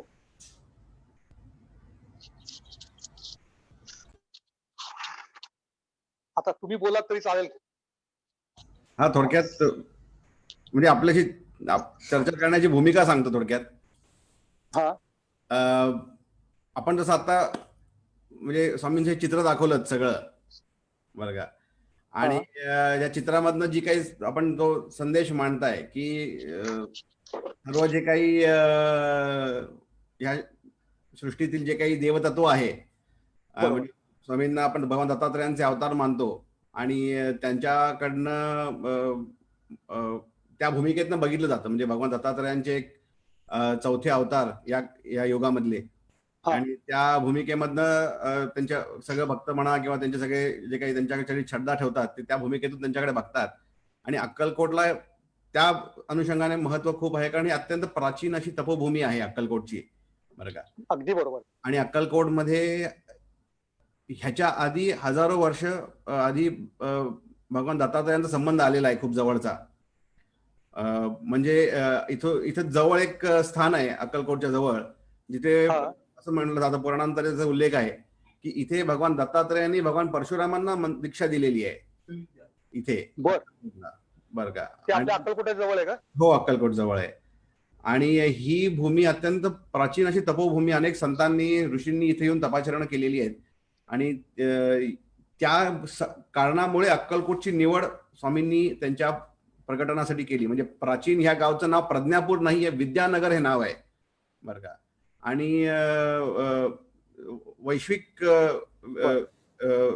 जी काही वैदिक ज्ञान आहे ते इथून प्रगट होणार या भूमिकेतून स्वामी अक्कलकोटला आले होते. म्हणजे खूप वेळेला आपण हे जसं आता तुम्ही मगाशी आतापर्यंतच्या प्रवासामध्ये तुम्ही जी मांडणी केलीत की स्वामींच्या चरणी आपण श्रद्धा आहे आणि त्यांच्या चरणी आल्यानंतर भक्तीचा ओघ सुरू होतो, तो अंततः अग्निहोत्रापर्यंत आपण स्वयंपूर्णपणे आलात. म्हणजे आपण प्रवास करत अनुभव घेत घेत अग्निहोत्रापर्यंत आलात. बरोबर. आणि ह्याच्यामुळे मला आपल्याशी चर्चा करायची होती, कारण असं खूप कमी लोक आहेत जे अभ्यास करत करत अग्निहोत्रापर्यंत आलेत आणखी अनुभव घेत अग्निहोत्रापर्यंत आलेत. एक तर लोक स्वामी भक्त होतात किंवा अग्निहोत्री होतात, दोन्ही एकत्र येणे अजून म्हणावं तसं झालेलं नाहीये. पण त्याची भूमिका आहे ती सांगतो की आपण नेहमी स्वामींकडे बघताना असं सांगतो की श्रीशैलमच्या त्या तिथे स्वामी कर्दळी वनामध्ये ध्यानस्थ होते. 300-350 वर्ष त्यांनी तपाचरण केलं. बरोबर. आणि तिथून मग भारत भ्रमण करून अक्कलकोटला इथे आगमन झालं आणि मग अक्कलकोटमध्ये 20-21 वर्ष निवास करून अनेक भक्तांना त्यांनी लीला दाखवल्या. ह्या स्वरूपाचं आपल्याला पूर्वपीठिका आतापर्यंत सांगितली गेली ती माहिती आहे आपल्याला. बरोबर. पण म्हणजे स्वामींचं वर्णन करताना, स्वामींच्या जीवनचरित्राचं वर्णन करताना त्यांनी दाखवलेल्या लीलांविषयीचं अधिक वर्णन केलं जातं, कारण ते कुठेतरी मनामध्ये भक्ती उत्पन्न करतं. बरं का. बरोबर. त्यांनी केलेल्या तात्विक मार्गदर्शनाविषयी तशी चर्चा केली जात नाहीये. कारण एखादी सत्पुरुष असतील जे इतके समजा स्वामींच्या म्हणजे भगवान दत्तात्रयांसारखी एखादी पुण्यपावन एखादी विभूती 300-350 वर्ष तपाचरण करून अक्कलकोटला येऊन इथल्या ग्रामस्थांसमोर काहीतरी छोट्या लीला कराव्यात म्हणून आलेले नसतात. बरं का. अगदी बरोबर, अगदी बरोबर. त्यांची भूमिका करून सीमित करणे हे फार त्यांची अल्प ओळख करण्यासारखं, अल्प परिचय घेण्यासारखं आहे. स्वामींनी असं सांगितलं की अक्कलकोट येथे हे प्राचीन जे काही तपोभूमी आहे, इथे राहून त्या तपोभूमीमधनं वैश्विक धर्मकार्य व्हावं अशी आमची भूमिका आहे. म्हणजे बाळप्पा महाराजांना जेव्हा त्यांनी बोलून सांगितलं की यावतचंद्र दिवाकरव प्रचार करायचा आहे तुम्हाला, बरं का, त्याच्यासाठी हे गुरुमंदिरात तुम्हाला गुरुपीठ दिलेलं आहे. म्हणजे इथे राहून कर्मकांडात्मक विषय मांडण्यापेक्षा जो मूळ धर्ममार्ग होता, स्वामी म्हणाले होते की तुमचे आई वाडवडील गेले त्या मार्गाने जा म्हणून असं सांगितलं होतं त्यांनी. वाडवडील कोण? तर वाडवडील म्हणजे जे ऋषीमुनी होते ते ज्या मार्गाने गेले असतील, तो मूळ वैदिक मार्ग जो होता, जो काय सनातन धर्म म्हणून सांगितला गेला असेल, तिथे जावं, तिकडचा तुम्ही शोध करा आणि त्याचा शोध घेऊन त्याचा प्रचार करा. त्याच्यासाठी हे गुरुपीठ स्थापन केलंय. अशा भूमिकेमध्ये अक्कलकोटला त्यांनी बघितलं होतं. म्हणजे अक्कलकोटमध्ये येणे, 20-21 वर्ष त्यांच्या सहवासाने ही भूमी पावन करणे, त्यांच्या सहवासाने पुनीत झालेली ह्या भूमीमध्ये ज्यांनी त्यांना कुलदीपक म्हणलं, त्यांची निवड करून त्यांना एक गुरुपीठ स्थापन करायला लावणे आणि एक गुरुपीठाच्या माध्यमातून एक असं कार्य उभं करा जे यावतचंद्र दिवाकरव जायला पाहिजे. जब तक सूरज चांद रहेगा म्हणतात तसं, तोपर्यंत धर्मकार्य चालत राहावं आणि विश्व म्हणजे हा जो काही भारताचा, अध्यात्माचा, वेदांचा जो काही धर्मसंदेश आहे तो वैश्विक व्हावा अशी त्यांनी भूमिका मांडली की वेदधर्म विश्वधर्म व्हावा. बरं. आणि या भूमिकेमध्ये तुम्ही कार्य करावं अशी बाळप्पा महाराजांना त्यांनी आदेश दिला होता. त्या अनुषंगाने बाळप्पा महाराजांनी भारत भ्रमण केलं, अनेक ठिकाणी स्वामी मठाची स्थापना केली. पुढे गंगाधर महाराजांनी तेच चालू केलं की अनेक ठिकाणी प्रवास केले, भक्त निर्माण केले, शिष्य निर्माण केले, संप्रदाय वाढवला आणि मग परम सद्गुरूंच्या साठी म्हणून ते पीठ व्हावं अशी गंगाधर महाराजांना दृष्टांत देखील दिला होता की परीस तुझ्या जवळ जे आहे तू कुठं बाहेर हुडकतोयस म्हणून. बरं का. म्हणजे कस्तुरी तुझ्या घरातच आहे, कुठं बाहेर हुडकतोयस अशा स्वरूपाचं त्यांना स्वामींनी दृष्टांत दिला होता की जेव्हा उत्तराधिकारी निवडायची वेळ आली होती तेव्हा. आणि मग परमसद्गुरूंच्या माध्यमातून हा धर्म संदेश जो दिला गेला स्वामींच्या गुरुपीठावरनं, हा अक्कलकोटचा आपल्या पुरता, तुमच्या माझ्या पुरता असा नव्हे, तो विश्वभर जावा ही अपेक्षा होती. वैश्विक जावा ही अपेक्षा आहे. अग्निहोत्राच्या प्रचाराच्या माध्यमातून जी धर्मावरती आलेली ग्लानी आहे, यदा यदा ही धर्मस्य ग्लानिर्भवती भारत, हे जे म्हटलं गेलं गीतेमध्ये, धर्मावरची ग्लानी येते म्हणजे काय, धर्मावरती बाहेरनं आक्रमण व्हावी इतकाच मर्यादित अर्थ नाही येतो, आंतरिक देखील त्याच्यामध्ये जेव्हा धर्म मर्यादांवरती ग्लानी यायला लागते तेव्हा ते पुसून टाकण्यासाठी आम्ही दर युगामध्ये जन्म घेऊ आणि ती ग्लानी पुसून काढण्यासाठी, मूळ धर्ममार्ग सांगण्यासाठी, धर्मकथन करण्यासाठी आम्ही अवतार धारण करू असं जे भगवान कृष्णाने म्हटलं होतं, त्याची पूर्वपीठिका, त्याची सगळी बॅकग्राऊंड अक्कलकोटची आहे की अगदी बरोबर, इथून हे कार्य वैश्वभर जावं आणि इथून ह्या जे काही धर्मसंदेष्ठा म्हणून परमसद्गुरूंची निवड झाली होती त्यांच्या माध्यमातून ह्याचं प्रकटन व्हावं या धर्म संदेशाचं आणि त्याच्या माध्यमातून, कार्यकर्त्यांच्या माध्यमातून ही भूमिका विश्वभर जावी अशी ही अक्कलकोटची भूमिका आहे. त्यामुळे अक्कलकोटला बघताना कुठलं तरी नवं, जसं आम्हाला लोक नेहमी येतात की तुमच्याकडे गर्दी का नाही, इथे गर्दी करण्यासाठी म्हणून अक्कलकोट उभं केलेलं नव्हतं स्वामींनी. ते बाहेर जाऊन धर्मकार्य उभं करा म्हणून सांगितलं होतं. आणि कुठलं तरी नवं मठ उभं करावं, कुठलं तरी नवं संस्थान उभं करावं, तिथं तशी अक्कलकोटची भूमिका नाही. अक्कलकोटची भूमिका ही धर्मप्रचाराची भूमिका आहे, ही सेवा कार्याची भूमिका आहे, शरणागत भावाची भूमिका आहे. आणि एक भक्तिभावाने शरणागत भूमिकेतून धर्माचा प्रचारक मी आहे, अशी अक्कलकोटची भूमिका आहे. अशी स्वामी समर्थांच्या गुरुपीठाची भूमिका आहे, ही गुरुमंदिरची भूमिका आहे, आणि हीच अग्निहोत्र प्रचारामागची भूमिका आहे बरं का. आणि ती आज आपण जगभरामध्ये, जसं मी एडवर्डचं उदाहरण दिलं, म्हणजे असे अनेक आपले अग्निहोत्र प्रचारक आहेत, अग्निहोत्र आचरण करते आहेत, जे भारतभरात काम करतायत, जगभरामध्ये काम करतायत, आणि खूप श्रद्धेने, खूप भक्तीने, खूप निष्ठेने ह्या कार्यामध्ये जुडलेले आहेत बरं का. आणि त्या लोकांना म्हणजे महाराजांची जशी एक एक एक काय म्हणतात त्याला, जी भूमिका होती की सगळी लेबल काढून या म्हणायची महाराज बरं का. म्हणजे जसं उदाहरणार्थ आपण आता मगाशी म्हणत होतात की जी काही पारंपरिक भारतामध्ये जी काही वर्णव्यवस्था आहे बरं का, ती महाराजांना मान्य नव्हती. म्हणजे स्वामी समर्थांनीच ती खोडून काढली की हे आम्हाला मान्य नाही म्हणून बरं का. ते म्हणजे आपल्या परंपरेमध्ये ह्याला कुठं स्थान नाहीये की मानव निर्मित द्वंद्व महाराजांना मान्य नव्हतं. महाराज म्हणाले की ते अवैदिक आहे म्हणून, की मानव निर्मित सगळे छेद जे आहेत की हा तो मी तो हा अमुक, हे आपल्याकडे मान्य नाहीये. म्हणजे कटाक्षाने महाराज पाळायचे. मी तुम्हाला सांगतो की महाराजांच्या समोर परदेशी म्हणलेलं चालत नसायचं. म्हणजे आता एडवर्ड कोणी म्हणेल ना की अरे आपले परदेशी पाहुणे आलेत म्हणून, परदेशी म्हणायचं नाही, म्हणायचं परदेश कोणी ठरवला म्हणाले, आमच्यासाठी कुठलाही मोठी गोष्ट परका नाहीये, सर्वभूमी गोपाल की बरं का. असं म्हणायचे की आमचे ऑस्ट्रियन बंधू आलेत, आमचे अमेरिकन भाऊ आलेत, आमचे जर्मन काकू आले आहेत बरं का. अशा भूमिकेत मांडा. आणि जो काही खरोखरी वसुदैव कुटुंबकमचा विचार आहे तो पुनर्जागृत करावा, अशी महाराजांची भूमिका होती. त्यामुळे जे काही मानवनिर्मित भेद होते, जातीपातीचे, धर्माचे, भाषेचे, अन्नाचे, देशाचे, जितके काही मानवाची विभक्त करणारी जे काही भूमिका आहेत, ही सगळी लेबल मागे टाकून द्या. आजपासून नव्या युगाची प्रारंभ आपण करत आहोत. स्वामींच्या गुरुपीठावरनं, स्वामींच्या आशीर्वादाने एक नव्या युगाचा प्रारंभ आपण केलेला आहे. त्या नव्या युगामध्ये एकच धर्म आपण मानतो, म्हणायची की मानवता धर्म मानतो. वेदांना अपेक्षित असलेला, स्वामींना अपेक्षित असलेला जो काही धर्म संदेश आहे तो मानवतेचा धर्म आहे. मानवाला मानवाशी जोडणारा आहे. प्रेम, श्रद्धा, भक्ती ह्या मूल्यावर ते आधारित आहे, अशी ही विचारसरणी आहे. आणि त्याच्यासाठी ते स्थापन करण्यासाठी घरोघरी अग्निहोत्र करायला लावा, अशी भूमिका त्यांची होती. की ही जितकी काही विभक्ती झाली, त्वचेच्या वर्णावरनं असेल, कुठल्या तरी दुसऱ्या वर्ण व्यवस्थेवरनं असेल, ही सगळी पुसून काढा. पुरुष स्त्री भेद नको, उच नीच नको, आपला परका हे भेद नको, कुठलंच नको. मानवाला मानवाशी प्रेमाने जोडा. एक असा वैश्वक उभं करूया, एक असं जग उभं करूया जे एकामेकाच्या सहकार्याने उभं राहील, ज्ञानाने उभा असेल, एकमेकाशी संघटित असेल. असं एकसंघ मानव समाज निर्माण करायचा आहे. त्याच्यासाठी स्वामी अक्कलकोटला आले, त्याच्यासाठी गुरुपीठ स्थापन केलं, त्याच्यासाठी गुरुमंदिर उभं राहिलं. त्या गुरुमंदिर मधनं बाळप्पा महाराजांनी काम केलं, गंगाधर महाराजांनी काम केलं, परमसद्गुरूंनी काम केलं, आणि आजही ते काम जगभरामधले आपले कार्यकर्ते बरं का. म्हणजे आज मगाशी महाराज, मी तुम्हाला मगाशी बोलता बोलता सांगता विसरलो जी, आपण मगाशी एडवर्डचा विषय काढला होता ना. हो, एडवर्डला मी फक्त सगळं झाल्यानंतर विचारलं होतं की एडवर्डला म्हणलं की तुला माझ्याकडनं काय देऊ. हो, एडवर्डनी फक्त एकच माझे हात हातात घेतले आणि मला म्हणलं मला एवढंच वचन दे की मी आजपासून अग्निहोत्र चालू करेन. खरंय.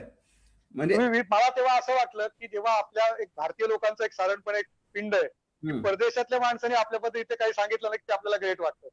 आपल्या इथे ते आपल्याकडे ती म्हण आहे ना, विकत तिथं विकत नाही, तसं आपल्या लोकांना खरंच म्हणजे मला कधी कधी असं वाटतं की आपण एवढ्या मोठ्या गोष्टीला विसरतो. अग्निहोत्र ही जर आपली परंपरा आहे, परदेशी लोक इतक्या सहजपणे, म्हणजे परदेशात राहणाऱ्या कुठल्या इतक्या लांब दूरपर्यंत राहणाऱ्या लोकांपर्यंत इतका विषय सहज पोहोचतो. जर्मनीतले त्याच्या बोलण्यात जे आलं होतं की जर्मनीतले 70% शेतकरी हे अग्निहोत्र करतात, आणि आपल्या लोकांना त्याच्याबद्दल गंधन असावा हे याच्यासारखं म्हणजे जगातलं वाईट काही नाही. म्हणजे अग्निहोत्र ही, आणि मी स्वतः माझा अनुभव सांगतो महाराज की अग्निहोत्र सुरू केल्यापासून माझ्या महाराजांच्या चित्रांमधल्या डोळ्यातलं तेज आहे ना, ते भयंकर वाढलं. म्हणजे ते मी काढतो म्हणून नाही, ते अग्नीची कृपा की त्या अग्नीचं ते डोळ्यात यायला लागलं सांगितलं. आणि स्वामींनी हे सांगितलं होतं, त्यांच्या अवतार काळात देखील त्यांनी दाखवलं होतं की येणारा काळ अग्नि उपासनेचा काळ आहे. आणि त्या अग्नि उपासनेच्या त्या मूळ वैदिक जो काही उपासना मार्ग आहे, जो काही मूळ वैदिक संदेश आहे, जो बंधुतेचा संदेश आहे, तो भाव हृदयामध्ये प्रगट व्हावा, सात्विक भाव प्रगट होण्यासाठी घरी अग्निप्रज्वलन व्हायला हवं, घरी अग्नि उपासना व्हायला हवी. ह्या वेदांचा मूळ गाभा आहे बरं का. म्हणजे मानव हा जन्मतः प्रेमळच आहे. तो तथाकथित सामाजिक अनुभवांमधनं द्वेष शिकतो बरं का. ते नको आता इथून पुढे द्वेष नको, हिंसा नको, मत्सर नको, राग नको, हे सगळं नको आता. आणि फक्त व्यक्तींमधनं नको, समाजामधनं, संपूर्ण मानव समाजातनं पुसून काढा, अशी स्वामींची भूमिका आहे. त्याच्यासाठी बरोबर. वेदांचं पुनरुज्जीवन व्हावं, वेद मार्गाचं पुनरुज्जीवन व्हावं, शास्त्राचं पुनरुज्जीवन व्हावं, मूळ उपासनेचं पुनरुज्जीवन व्हावं, अशी ती अक्कलकोटची भूमिका आहे. आणि ती खूप विस्तारित आहे बरं का. म्हणजे अक्कलकोटकडे बघताना की ऑलरेडी एक 500 म्हणजे महाराज आम्ही म्हणायचे, जसं उदाहरणार्थ आपण शिवपुरी विषयी मला काल म्हणत होतात की शिवपुरीमध्ये आल्यानंतर स्वामी मठात आल्यासारखं वाटत नाही, कुठल्याही स्वामी मंदिरात आल्यासारखं वाटत नाही. तर शिवपुरीची भूमिका ऊर्जा केंद्र जाणवतं. सॉरी एक वेगळं ऊर्जा केंद्र जाणवतं तिथे. अर्थात शिवपुरीची भूमिका महाराजांची काय होती की जगभरातनं वेगवेगळ्या बॅकग्राऊंड मधनं लोक इकडे येणार, मग वेगवेगळ्या मानसिकतेचे असतील, धर्ममान्यतांचे असतील, राहणीमानीचे असतील. इथं आल्यानंतर त्यांना परक वाटू नये इतकं त्याला न्यूट्रल ठेवा म्हणायची ते बरं का. म्हणजे इथं आल्यानंतर की एका कुठल्या तरी विशिष्ट संप्रदायात मी आलोय असं वाटू नये. हा सांप्रदायिक विचार नाहीये, किंबहुना संप्रदाय नको आता इथून पुढे, फक्त एकच संप्रदाय करा, विश्व मानवाचा एक संप्रदाय करा, ही ती स्वामींची भूमिका होती. त्याच्यासाठीच हे केंद्र म्हणजे अक्कलकोट मधलं शिवपुरी हे जे आहे हे आपलं जागतिक केंद्र असं आपण त्याकडे बघतो. तुम्हाला सांगायला मला आनंद ह्याचा होतो की आज जगभरामधनं जी आज एडवर्डचं की असंख्य लोक जी कामं करतायत ना, ते जेव्हा आपल्याकडे बघतात तेव्हा ते परदेशी म्हणून बघतच नाहीत. म्हणजे एडवर्डला मी माझा काकाच समजतो, मी लहानपणापासून त्याला बघितलेलं आहे. फक्त मी त्याला सुरुवातीला एडी अंकल म्हणायचो, तर त्याला म्हणायचं मी एवढा म्हातारा झालो नाही, मला अंकल म्हणू नका मला दादा म्हणलं तर बरं वाटेल. म्हणणार एडी दादा म्हणलं अवघड होय, म्हणलं बरं बरं का. पण खरंच त्याच्यासारखी सेवा बघितल्यानंतर आपल्याला लाज वाटते. मला त्याला भेटल्यानंतर माझ्या इतक्या संकल्पना माझ्या इतक्या बदलत गेल्या ना की त्या लोकांकडे बघण्याची एवढी क्षमता आहे की ते आपल्या देशात राहत नसून सुद्धा ते आपल्या देशावर एवढं प्रेम करतात, आपल्या सद्गुरूंवर एवढं प्रेम करतात आणि आपल्या सगळ्या हिंदू धर्मातल्या सगळ्या संकल्पनांना एवढ्या पद्धतीने. आणि मला वैयक्तिक सांगतो, म्हणजे मगाशी तुम्हाला सांगता सांगता माझा छोटासा एक गोष्ट फक्त सांगायची राहून गेली की अग्नीचा आता तुम्ही द्वारकामाईमध्ये सुद्धा तुम्ही जर बघितलं तर साईबाबांच्या शिर्डीच्या साहेबांमध्ये अग्नीचीच उपासना मुख्य आहे. अग्नीचा तिथे जो हे आहे, तर मी शिर्डीच्या साहेबांचं एक पेंटिंग एकदा मी पहाटे 5 वाजता 3:30 वाजता उठून सुरू केलं आणि मला एका दिवसात 8 फूट पेंटिंग करायचं होतं. तर ते 8 फूट मी केलं, ते उभं केलं पेंटिंग आणि उभं करत गेलो आणि रात्री माझं 12-12:30 वाजता हाताची नस असते ती माझी हातावरती इतकी सुजली की मला हातात ब्रश धरणं मुश्किल व्हायला लागलं.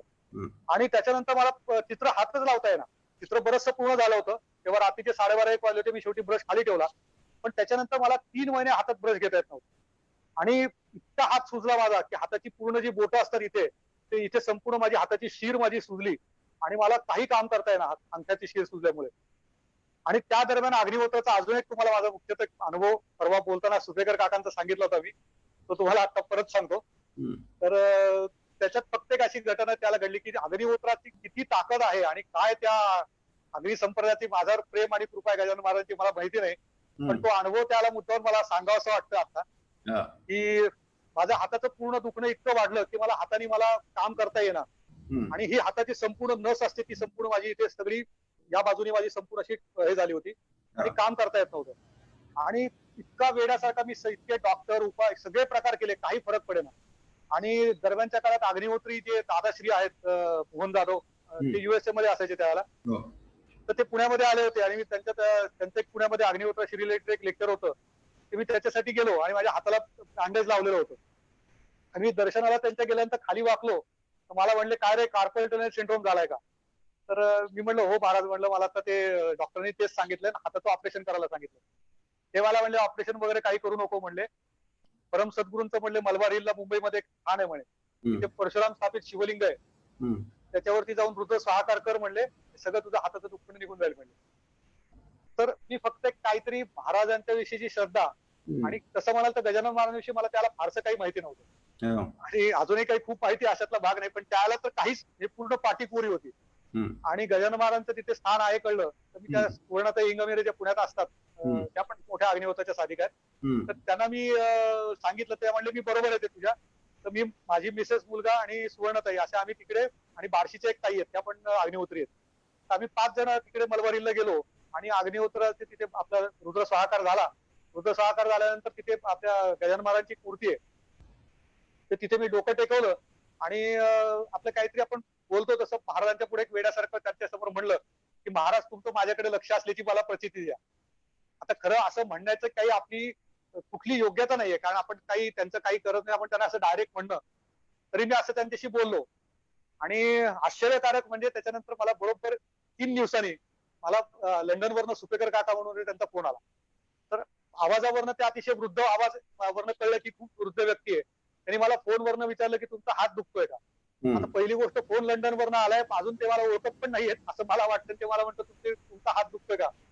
तर मी हो म्हणल्याबरोबर ते मला म्हणले की त्याच्यासाठी म्हणे तुमचा नंबर मी शोधत होतो, मला मुंबईतनं तुमचा नंबर मिळाला. आता म्हणे हो म्हणलं हात दुखतोय, म्हणलं काय करू. हे म्हणे तुम्ही काहीच करू नका म्हणले, उद्या तुमच्याकडे कोल्हापूरमधनं एक व्यक्ती येईल, ते तुम्हाला एका ठिकाणी घेऊन जाईल आणि तुमचा हात बरा होईल. मी त्यांना विचारलं तुम्हाला कुणी सांगितलं माझा हात दुखावलाय म्हणून. ते म्हणले तुम्हाला काय करायचं म्हणले. आणि मला माझ्या सद्गुरूंनी सांगितलं. तर म्हणलं आपले सद्गुरू कोण. ते म्हणले अक्कलकोटचे गजानन महाराज. मग मी त्यांना म्हणलं की महाराजांना तर देह ठेवून इतकी वर्ष झाली. तर ते मला म्हणले की त्यांनी मला जे सांगितलंय त्याप्रमाणे मी करतोय, तसं तुम्ही करा. आणि मग कोल्हापूरवरनं खाडीलकर नावाची एक व्यक्ती मला आली. मला एका ठिकाणी पिंपरीला, ते एका ठिकाणी नाडीपट्टी ज्योतिष असतात त्यांच्या इथे घेऊन गेले. माझी तिथे नाडीपट्टीवरती त्यांनी ती पट्टी बघितली आणि काहीतरी छोटी पूजा सांगितली, ती तिथे करून घेतली. आणि विश्वास ठेवा किंवा ठेवू नका, तिकडनं ती पूजा करून आलो आणि दुसऱ्या दिवशी माझ्या हाताची सूज उतरली. तिसऱ्या दिवशीपासून काम सुरू झालं. आणि मग त्या सुपेकर काकांचा माझा खूप त्याच्यानंतर हे वाढला. सुपेकर काका हे त्यांनी मला बोलताना नंतर त्यांचे ते तास 2-2 तास बोलायचे आणि खूप वृद्ध होते ते. मला वाटतं 90च्या वयानंतर ते आता गेले बहुतेक 1-2 वर्षापूर्वी. आणि सुपेकर काका जेव्हा बोलायला लागायचे तेव्हा इतक्या वेळ बोलायचे की त्यांचा फोन आला की मी बऱ्याच वेळा फोन स्पीकर फोनवरती ठेवून प्लास्टिकच्या पिशवीत ठेवून टांगून ठेवायचं, कारण माझं काम चालू असायचं. पण नंतर बोलण्यात मला कळलं की ते खूप अतिशय अलौकिक त्यांच्याकडे माहितीचा खजिना आहे. आणि मग बोलता बोलता बोलता त्यांनी मला एक दिवशी ते शिवलिंगांबद्दल एवढी माहिती सांगायची. मी त्यांना म्हणलं एवढं तुम्हाला कसं माहिती शिवलिंगांबद्दल. ते म्हणले माझ्याकडे 2200 शिवलिंग आता घरामध्ये, आणि त्याच्यातलं एक सुंदर शिवलिंग मला तुला द्यायचंय. तर ते द्यायला आलो तर तू लंडनवरनं मी जर आलो तर मला एअरपोर्टला घ्यायला येशील का. आणि मग ते मला शिवलिंग देण्यासाठी मला मुंबईला आले होते. आणि तेव्हा त्यांनी मला सांगितलं की माझी नर्मदेवर पीएचडी आहे. आणि मग त्यांनी मला महाराजांच्या खूप कथा त्यावेळेला सांगितल्या. पण मला मुख्य सांगायचं काय की त्यांनी सांगितलेला छोटा, मी फक्त गजानन महाराजांपुढे बोललो काय, आणि तिसऱ्या दिवशी प्रचिती देऊन मला त्यांनी ते माणूस पाठवून कुठं लंडनवरच्या माणसाला फोन करायला लावला आणि माझ्या हाताला एका 3 दिवसात जागेवरती आणलं.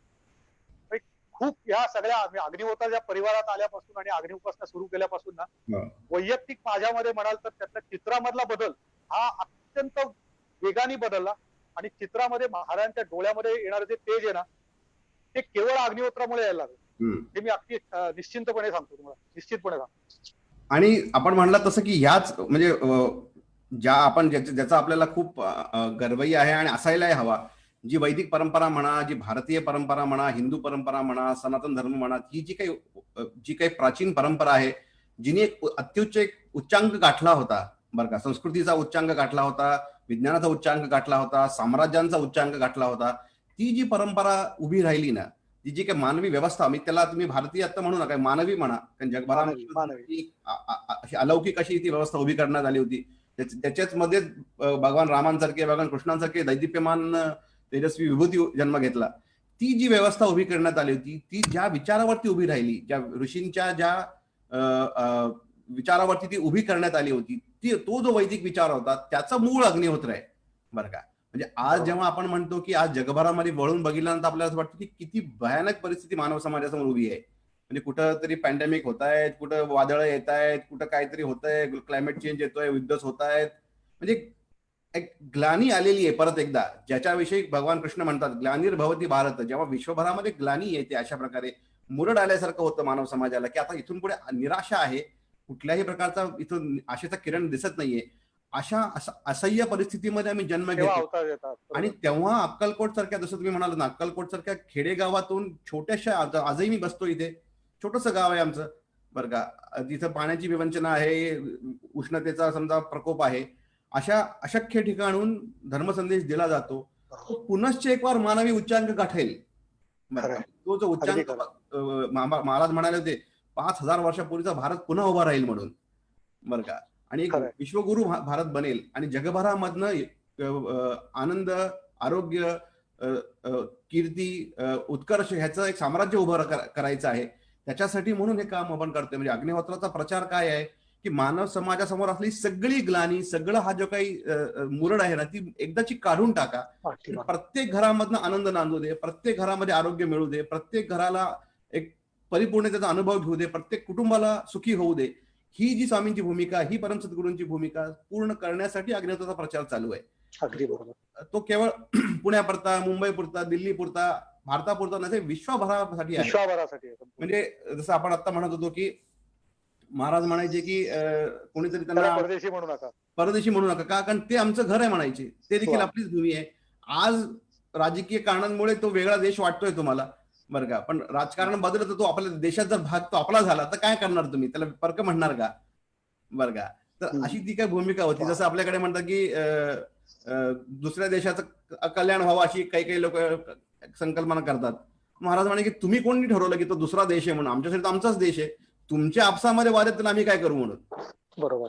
बरं का? तर तुम्ही सोडवा तो वाद सगळा आणि एकमेकांमध्ये सौहार्द उभं करा आणि जोडून घ्या लोकांना एकमेकाशी. तर ही जी काही वैश्विक भूमिका होती ना, अक्कलकोटचं आज आपल्याला लक्षात येत नाहीये. आज आपण खूप जवळनं एका गोष्टीकडे बघितलं तर त्याचं व्याप्ती कळत नाही. म्हणजे एका हत्तीला जर इथून बघितलं तर ते जसं आपलं मागचं भव्य चित्र आहे, मी फक्त चरणांपुरतच बघितलं तर मला कळणार नाही की मागे किती सगळं उभं आहे म्हणून. बरं का? तर अक्कलकोटची जी भूमिका आहे ती अशी वैश्विक भूमिका आहे. जगभरामधनं धर्माचा प्रचार व्हावा, जे काही प्राचीन सनातन वैदिक धर्म होता तो पुनश्च एक वार घरोघरी नांदावा आणि सगळं मानव समाज एकसंघ व्हावा, प्रेमाने आपुलकीने जगावा. ही गोष्ट साध्य करण्यासाठी स्वामी अक्कलकोटला आले आणि त्याची अगदी ही बरोबर. आपण म्हणतो ती भक्तीचा जो ओघ आहे. आपल्याशी मी परवा दिवशी बोलताना हेच म्हणलो, की मी जगभर आम्ही जाऊन सांगतो. आपल्या स्वामी भक्तांनाच सांगितलं नाही असं होऊ नये. म्हणून खरी गोष्ट म्हणजे तुमच्या माध्यमातून हा विषय आज पुढे आणताना मी माझ्या सगळ्या स्वामी भक्तांना सुद्धा मी हेच सांगायचा प्रयत्न करतो, हो, की महाराज येण्याचं उद्दिष्ट किंवा महाराज येण्याचं तिथे काहीतरी जे कार्यकारण भाव जो होता तो खूप वेगळा आहे. महाराजांना वेदांचा धर्म पुन्हा स्थापन करायचा आहे. होय. आणि तो वैदिक सनातन धर्म पुन्हा प्रतिष्ठापन हा फक्त अग्निहोत्रानेच होऊ शकतो. आणि याच्याशी बस, मी याच्या अनुभूती घेतल्यानंतर मी नक्की बोलतोय की अग्निहोत्र सुरू केल्याशिवाय तुमच्या आयुष्याला कुठली दिशा येत नाही. कारण हो. आत्ताचा मनुष्य जो आहे ना अतिशय बेशिस्त आहे. म्हणजे माझ्या सकट म्हणजे मी माझ्यावरूनच सांगतो, मी प्रचंड बेशिस्त होतो. अग्निहोत्र हा मनुष्याला शिस्त देतो. खरंय, त्याच्या जीवनाला शिस्त देतो, त्याच्या जगण्याला शिस्त देतो, त्याच्या वर्तनाला शिस्त देतो, विचारांना शिस्त देतो. आणि तुम्हाला जेव्हा तुम्ही त्या निसर्गाच्या साखळीला किंवा निसर्गाच्या तुम्ही त्या साखळीशी होय. जेव्हा तुम्ही एकात्म भावाने त्याच्या जवळ जाताना तेव्हा तुमच्यात आमूलाग्र बदल व्हायला लागतात. हे मी नक्की सांगेन. मी माझ्या सगळ्या माझ्यावर प्रेम करणाऱ्या सगळ्या स्वामी भक्तांना मी पुन्हा पुन्हा सांगेन की अग्निहोत्र पहिलं सुरू करा. हे खरंय. करोना बिरोना सगळं कुठल्या कुठे निघून जाईल. आणि आता आपल्याकडे आता ही वेळ आहे अग्निहोत्र सुरू करायची. आता करोनाच्या पार्श्वभूमीवर सांगायचं झालं म्हणजे उदाहरण सांगायचं बरं का, तुम्ही तो म्हणजे जर्मनीचा अनुभव महाराज सांगा ना मला, परवा त्याशी बोलत होतो. तो सांगतो, त्याची थोडीशी बॅकग्राऊंड सांगतो. आपण काय केलं होतं मध्ये, की आपले जेव्हा करोनाचं हे सगळं पॅन्डेमिक सुरू झालं ना, तेव्हा जगभरातनं लोकांनी फोन करायला सुरुवात केली, की अरे बापरे, ही परिस्थिती बिकट होत चालली आहे, काय करावं? कारण आपल्या देशामध्ये नंतर म्हणजे मार्च नंतर त्याचा प्रकोप सुरू झाला. पण अनेक देशांमधनं जे आपले अग्निहोत्री जिथे उपस्थित आहेत, उदाहरणार्थ साऊथ ईस्ट एशिया आहे, म्हणजे मलेशिया, थायलंड, साऊथ कोरिया या भागामध्ये किंवा चिनी मुलाचे अनेक लोक अग्निहोत्र करतात, बरं का? मग त्यांनी डिसेंबरच्या मध्यापासून किंवा डिसेंबरच्या अंतापासून सांगायला सुरुवात केली होती, की अरे एक बिकट परिस्थिती उभी राहते बरं का म्हणून. आणि जानेवारीमध्ये तर तो त्याचा विस्फोट झाला होता, बरं का? म्हणजे मी ह्या गोष्टीचा तेव्हापासून पाठपुरावा केलाय आजपर्यंत. म्हणजे करोना हा विषय मी 6 महिन्यापासून त्याचा अभ्यास करत आलोय. तर मग एक लोकांमध्ये एक नैराश्य यायला लागलं होतं, की अरे आता हे कसं होणार, जग परत आता एका विकृतीला जाणार का? म्हणजे मी एडवर्डशी होतो 1-1.5 महिन्यापूर्वी, तेव्हा तो मला असं म्हणाला, की आमच्या देशामध्ये, कारण ऑस्ट्रिया देशामध्ये द्वितीय महायुद्धाची खूप प्रचंड हानी झाली होती, बरं का? तो म्हणला आमच्या देशामध्ये चर्चा अशी आहे की द्वितीय महायुद्धजन्य परिस्थिती परत आली आहे म्हणून. आणि 70 वर्षानंतर आपण परत एकदा तितक्याच काळोख्या एका अंधारमय परिस्थितीत आलोय, जिथे आपण 30-35 ह्या ज्या काही काळखंड होता तो द्वितीय महायुद्धाचा, त्या काळात आपण परत आलोय की काय असं वाटायला लागलंय म्हणून. म्हणून आम्ही काय केलं, की आपल्या सगळ्या अग्निहोत्री लोकांना एक 3 प्रश्न सोपे पाठवले होते, की तुम्ही अग्निहोत्र करता तर किती वर्षापासून करता, तुम्हाला कोणाला करोनाची बाधा झाली आहे का, किंवा तुमच्या परिवारात कोणाला करोनाची बाधा झाली आहे का म्हणून. बर आतापर्यंत 5,000 कुटुंबांकडनं आम्हाला रिस्पॉन्सेस आलेले आहेत. जगभरातल्या आपल्या अग्निहोत्री परिवारातनं आपण हा प्रश्न विचारलेला 5,000 लोकांनी आतापर्यंत उत्तर दिली आहेत. एकाही व्यक्तीला करोनाची बाधा झालेली नाही. हा थक्क करणारी घटना आहे. बरं का. त्याची दखल आता जगभर घ्यायला पाहिजे. आणि घरात कोणाला झालेलं नाही, स्वतःला झालेलं नाही, शेजार पाजारच्या कोणाला झालेलं नाही, असं 5,000 लोकांनी आपल्याला टेस्टिमोनियल कळवलंय. त्यात काही महत्वाचे टेस्टिमोनियल होते. उदाहरणार्थ मी काल जर्मनीचं तुम्हाला एक उदाहरण सांगितलं. हा. आपल्या त्या अग्निहोत्र आचरणकर्त्या व्यक्ती आहेत, त्या स्वतः नर्स आहेत बरं का, आणि त्या खूप ह्या सगळ्या कामाशी जुडलेल्या आहेत. जर्मनी मधलं उदाहरण सांगितलं. जर्मनी मधलं उदाहरण आहे. मी म्हणलं नाही ह्याचा काही सायंटिफिक डेटा माझ्याकडे नाही, आणि मी कुठल्याही प्रकारचं क्लेम करत नाही की ह्यानी बरा होतो का, आणि आमच्याकडे काहीतरी गुप्त औषध सापडलंय वगैरे, असं कुठलंही आपल्याला अनटोवर्ड क्लेम नाहीये, कारण अशी करायची परंपरा आपली नाहीये बरं का. एक अनुभव आहे त्या व्यक्तीने कथन केलेला, तेवढा आपल्याला सांगतो की त्या नर्स आहेत, स्वतः त्या करोना वॉर्डमध्ये काम करतायत, आणि त्यांनी त्यांचं परवा त्यांच्या सगळ्या त्या हॉस्पिटलचं टेस्टिंग करण्यात आलं, तर अनेक लोक त्याच्यामध्ये करोना पॉझिटिव्ह सापडले बरं का, आणि ह्या निगेटिव्ह सापडल्या गेल्या. म्हणजे ह्यांचं करोना टेस्टिंग निगेटिव्ह आलं, तर त्याला जर्मन सरकारने त्यांना सर्टिफिकेट दिलंय की तुमचं काम इतकं चांगलं असून, तुम्ही इतकं मेहनत करून इतक्या इमर्जन्सी पेशंट्सना हँडल करून देखील तुमचं करोना निगेटिव्ह आल्याबद्दल तुमचं कौतुक आहे म्हणून बरं का. मग त्यांनी जाऊन घरी विचार केला की अरे माझं निगेटिव्ह कसं काय आलं, एवढे सगळे माझ्या सहकाऱ्यांचं पॉझिटिव्ह आलेलं असताना. मग नंतर ते म्हणले की मला तुमचं त्या ईमेल सापडलं जुनं, आणि त्याच्यामध्ये मी विचार करत राहिले की अग्निहोत्र मी सकाळ संध्याकाळ करते, आणि रोज 2 चिमूट अग्निहोत्र भस्म तुम्ही खायला सांगितलं तसं खातीये. आणि ते म्हणले मला इतकी प्रचंड आत्मन खात्री वाटली, इतका कॉन्फिडन्स माझा वाढला की मी आता डबल शिफ्ट करते म्हणून तिथे. क्या बात आहे. की मला अग्निहोत्राने आरोग्य दिलं ना, मला अग्निहोत्राच्या माध्यमातून सेवा करण्याची संधी मिळाली ना, तर मी दुपटीने सेवा करेन आता रुग्णांची त्या. मी 18 तास तिथे ड्युटी करते म्हणाल्या करोना वॉर्डमध्ये, आणि त्या लोकांची सेवा करते, त्यांची काळजी घेते. तर हे केवळ स्वामींच्या कृपेने, महाराजांच्या कृपेने झालं, अग्निहोत्राच्या मुळे झालं, असं त्यांचं म्हणणं आहे बरं का. तर म्हणजे माझा सांगण्याचा हेतू काय होता की आपल्याला जितके अलौकिक अनुभव आले, असंख्य लोकांना स्वामींचे अनुभव येतात, इतकी मोठी ईश्वरी ऊर्जा आपल्याला जीवनातले क्षणिक अनुभव देण्यासाठी आपल्याला तिथपर्यंत आणत नाही बरं का. ती आपल्याला हळूहळू हळू करून आपल्या भूमिकेपासून विलग एका नव्या भूमिकेकडे घेऊन जाण्याचा ते प्रयत्न करत असतात. म्हणजे महाराज काय म्हणायचे नेहमी की देवाचं दर्शनच जर घ्यायचं असेल तर गुरुमंदिराच्या दारातून उभारून देखील दर्शन घेता येतं बरं का. आमच्याकडे यायचं असेल मात्र मागं वाकडा करून यावं लागतं म्हणून बरं का. त्यांची खोली डावीकडे अशी आतमध्ये बसण्याची बरं का. म्हणजे जो काही पारंपरिक मार्ग म्हणून तुम्ही निवडला असेल, आतापर्यंत चालत आलेला असेल, त्यापासून वाकडी करायला लागलेला आहे, आणि त्याच्याकडे यायचं असेल तर ते वाकडा मार्ग करून यावा लागतो. आणि पंढरपूर म्हणा, वाळवंटामध्येच ईश्वर सापडलेले आहेत, डोंगर दऱ्यामध्ये भगवंताची स्थानं आहेत. कारण मानवी व्यवस्थेपासून तुम्ही जोपर्यंत मायापासून तुटून बाहेर निघत नाही, त्या मायापासून विलग होत नाही, तोपर्यंत तुम्ही ईश्वरी कार्याच्या मार्गात जाऊ शकत नाही, अशी ती भूमिका आहे. दुर्गम स्थानी म्हणून ह्या जागा वसवल्या जातात.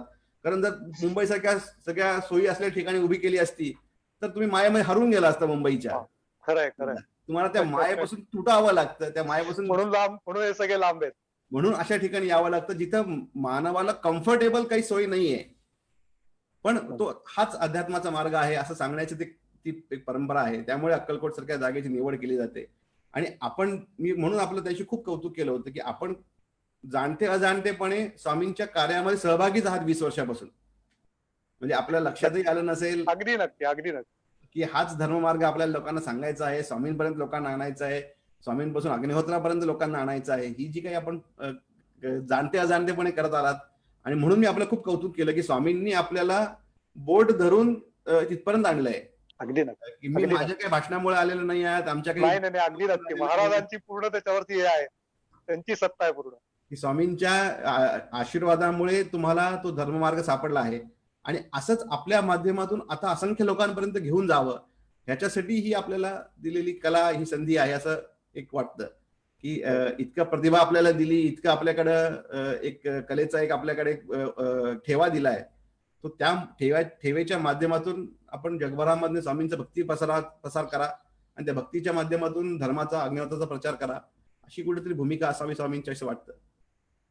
खूप छान. तुमच्याशी आज मला बोलून एकदम सगळ्या जुन्या घटनांना पुन्हा एकदा आठवण करायला मिळायची संधी मिळाली. कारण खरं सांगू, आपण जेव्हा त्याच्याशी कनेक्ट होतो ना, तेव्हा माहिती नसतं याच्या मागे एवढ्या घटनांचा आयुष्यात आपल्या खूप मोठा त्याच्यात हे आहे, हो. रोल आहे, तो त्याला माहितीही नसतो आपल्याला. मी तुमचे किती आभार मानायला सांगू शकेन. कारण मला त्या अनेक इतक्या वर्षाची जी जोडलेली नाळ होती, होय. तुमचं आणि माझी कधी आपली भेट झाली ती सुद्धा आज पहिल्यांदा अशी होती. ती आपली व्हर्च्युअलच भेट झाली आहे. व्हर्च्युअलची डायरेक्ट आणि पहिली झाली ती.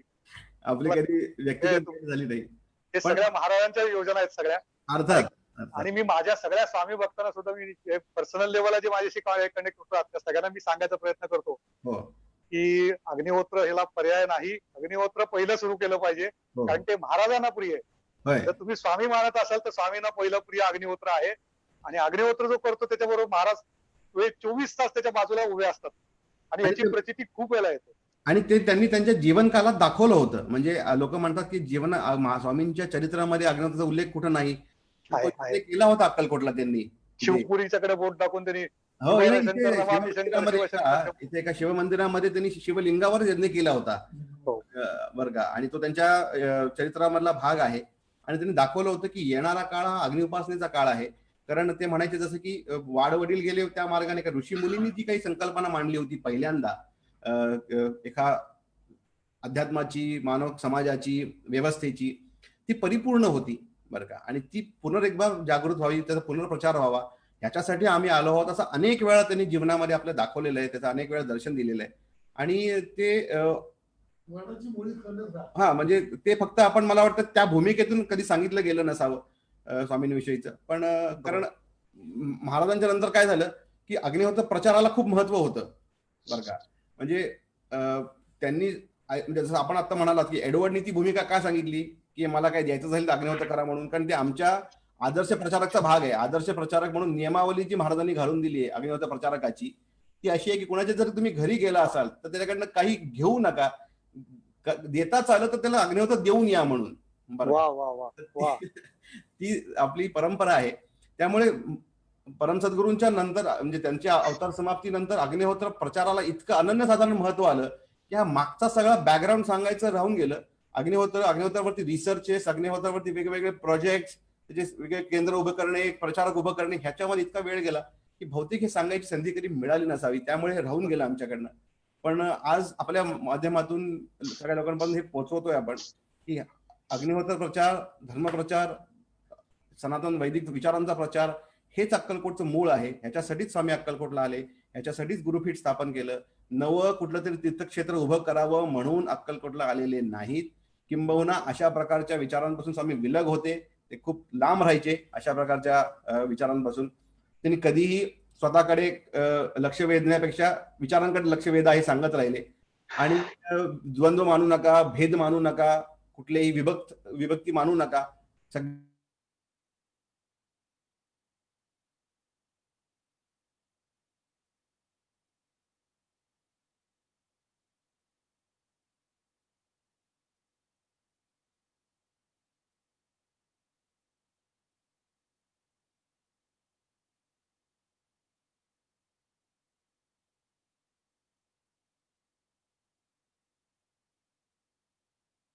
ते शौनक हे कनेक्शन का गेलं रे?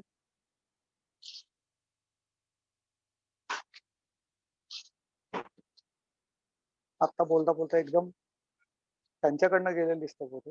लाईव्ह रेकॉर्डिंग चालू दिसतं पण त्यांचं इकडे गेलंच दिसतं.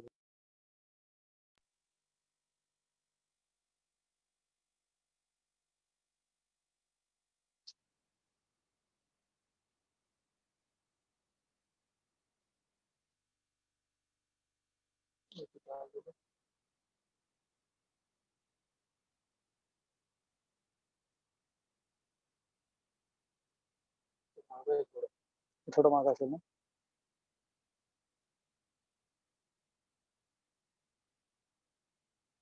हा येत आहे लाईव्ह.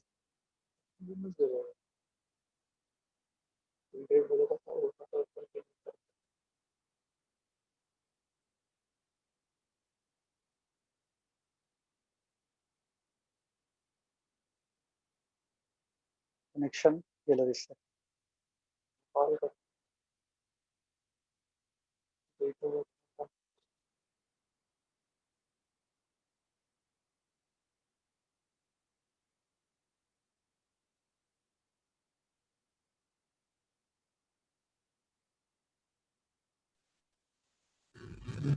हा चालेल. हॅलो, हा हा. आपल्याला ऐकू येते? हो येत येत आहे. मध्येच नेटवर्क गेलं होतं मध्ये आमच्याकडे. नेटवर्क गेलं होतं. हा नेटवर्क गेलं.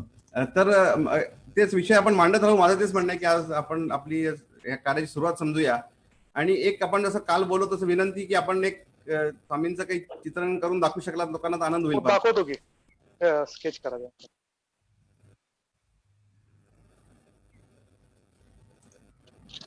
हाच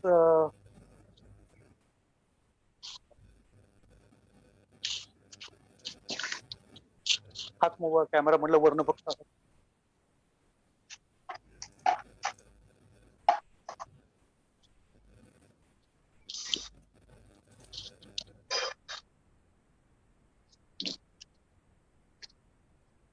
फक्त 1 मिनिट.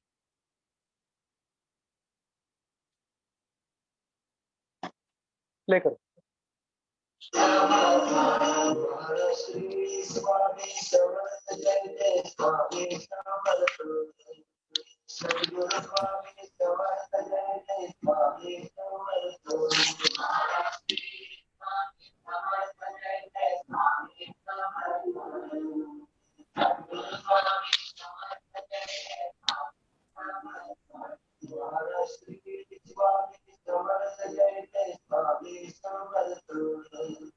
सद्गुरु स्वामी समर्थ जय जय स्वामी समर्थ. महाराष्ट्री स्वामी समर्थ जय जय स्वामी समर्थ. सद्गुरु स्वामी समर्थ जय जय स्वामी समर्थ.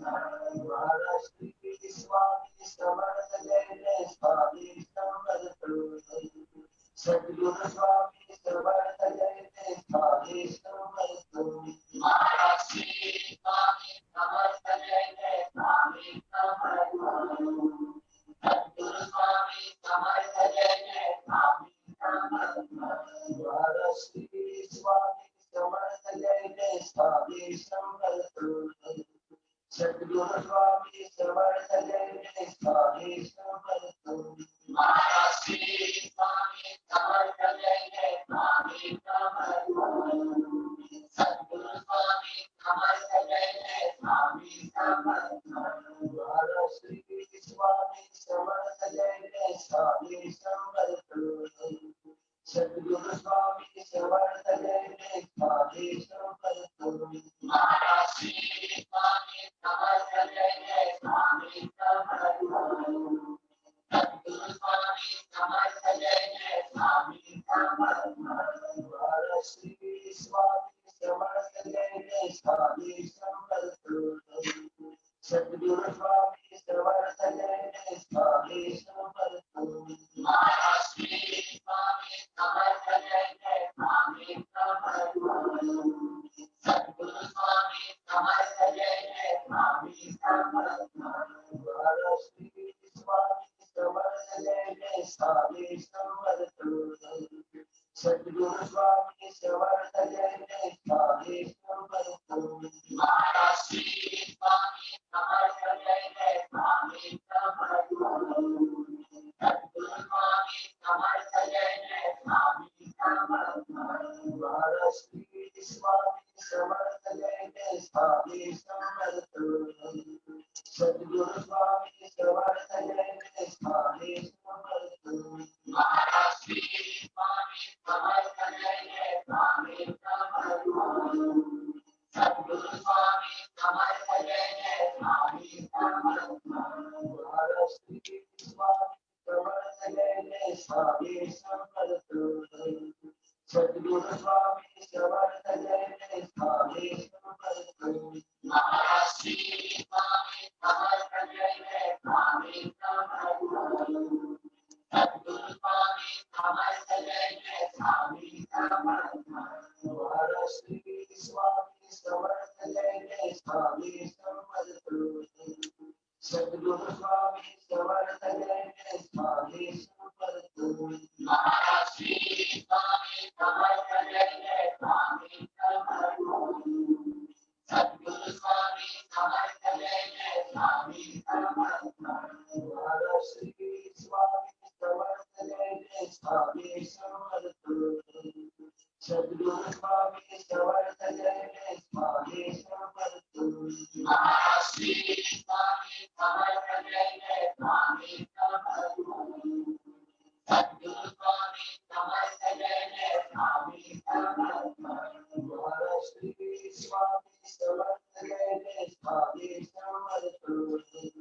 सद्गुरु स्वामी समर्थ जय स्वामी समर्थ महाराज श्री स्वामी समर्थ जय स्वामी समर्थ सद्गुरु स्वामी समर्थ जय स्वामी समर्थ महाराज श्री स्वामी समर्थ जय स्वामी समर्थ सद्गुरु स्वामी समर्थ जय स्वामी समर्थ महाराज श्री स्वामी समर्थ जय स्वामी समर्थ सद्गुरु स्वामी समर्थ जय स्वामी समर्थ महाराज श्री स्वामी समर्थ जय स्वामी समर्थ सद्गुरु स्वामी समर्थ जय स्वामी समर्थ महाराज श्री स्वामी समर्थ जय स्वामी समर्थ सद्गुरु स्वामी समर्थ जय स्वामी समर्थ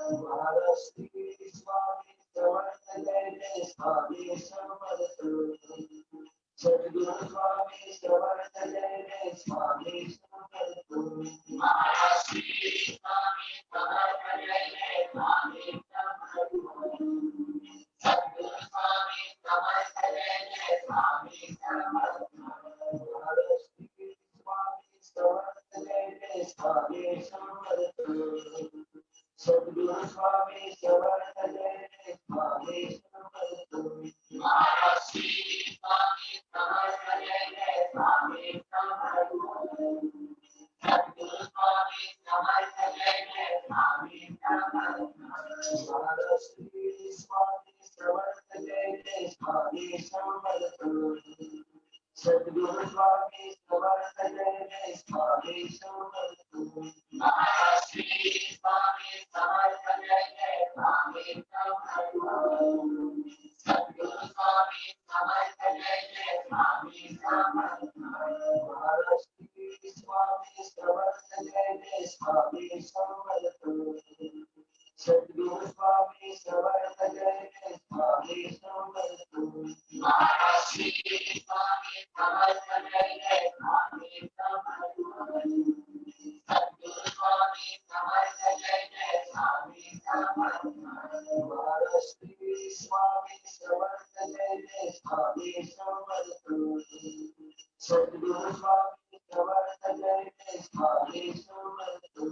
महाराज श्री स्वामी समर्थ जय स्वामी समर्थ सद्गुरु स्वामी समर्थ जय स्वामी समर्थ महाराज श्री स्वामी समर्थ जय स्वामी समर्थ सद्गुरु स्वामी समर्थ जय स्वामी समर्थ महाराज श्री स्वामी समर्थ जय स्वामी समर्थ सद्गुरु स्वामी समर्थ जय स्वामी समर्थ महाराज श्री स्वामी समर्थ जय स्वामी समर्थ सद्गुरु स्वामी समर्थ जय स्वामी समर्थ महाराज श्री स्वामी समर्थ जय स्वामी समर्थ सद्गुरु स्वामी समर्थ जय स्वामी समर्थ महाराज श्री स्वामी समर्थ जय स्वामी समर्थ सद्गुरु स्वामी समर्थ जय स्वामी समर्थ महाराज श्री स्वामी समर्थ जय स्वामी समर्थ सद्गुरु स्वामी समर्थ जय स्वामी समर्थ महाराज श्री स्वामी समर्थ जय स्वामी समर्थ वाह वाह स्वामी समर्थ जय महाराज श्री स्वामी समर्थ जय स्वामी समर्थ फार सुरेख सर, फार सुरेख. चला आता काय शेवटी महाराजांची इच्छा आहे त्याप्रमाणे. नाही आम्ही आता म्हणणार होतो, मी विचारच करत होतो की आपल्याला खरोखरी शेखरजी आपल्याला ईश्वरी आशीर्वाद आहे हा, की कलाकार जगात खूप असतील, खूप नामवंत असतील, पण असे किती लोक असतील जे खरोखरी आपल्या कलेच्या माध्यमातून ईश्वर सेवेत रत आहेत, असे किती कमी लोक असतील. आणि आपल्याला ही जणू ईश्वराने स्वामींनी दिलेली कला आहे की ह्या भूमिकेतून आपण ह्या आपल्या ह्या दिलेल्या प्रतिभेच्या माध्यमातून त्यांचं काम पुढे न्यावं अशी कुठेतरी ती त्याच्यासाठी दिली असावी असं वाटतंय. कारण ज्या सहजतेने तुम्ही आता हे काढलं तर मला माहित नाही इतका भाव इतका तो त्याची पावित्र्य वाटत होतं की तो असं वाटत होतं की जणू तुम्ही बसून रेखाटत नाही आहात, ते जणू बसून तुम्ही स्वामींच्या मूर्तीला आकार देऊन आता पूजेची सुरुवात करताय की काय, असे ते इतकं पवित्र वाटत होतं. त्यामुळे महाराज खूप छान. अग्निहोत्राकडे निर्देश करतायत एवढंच फक्त त्यातनं दाखवलंय.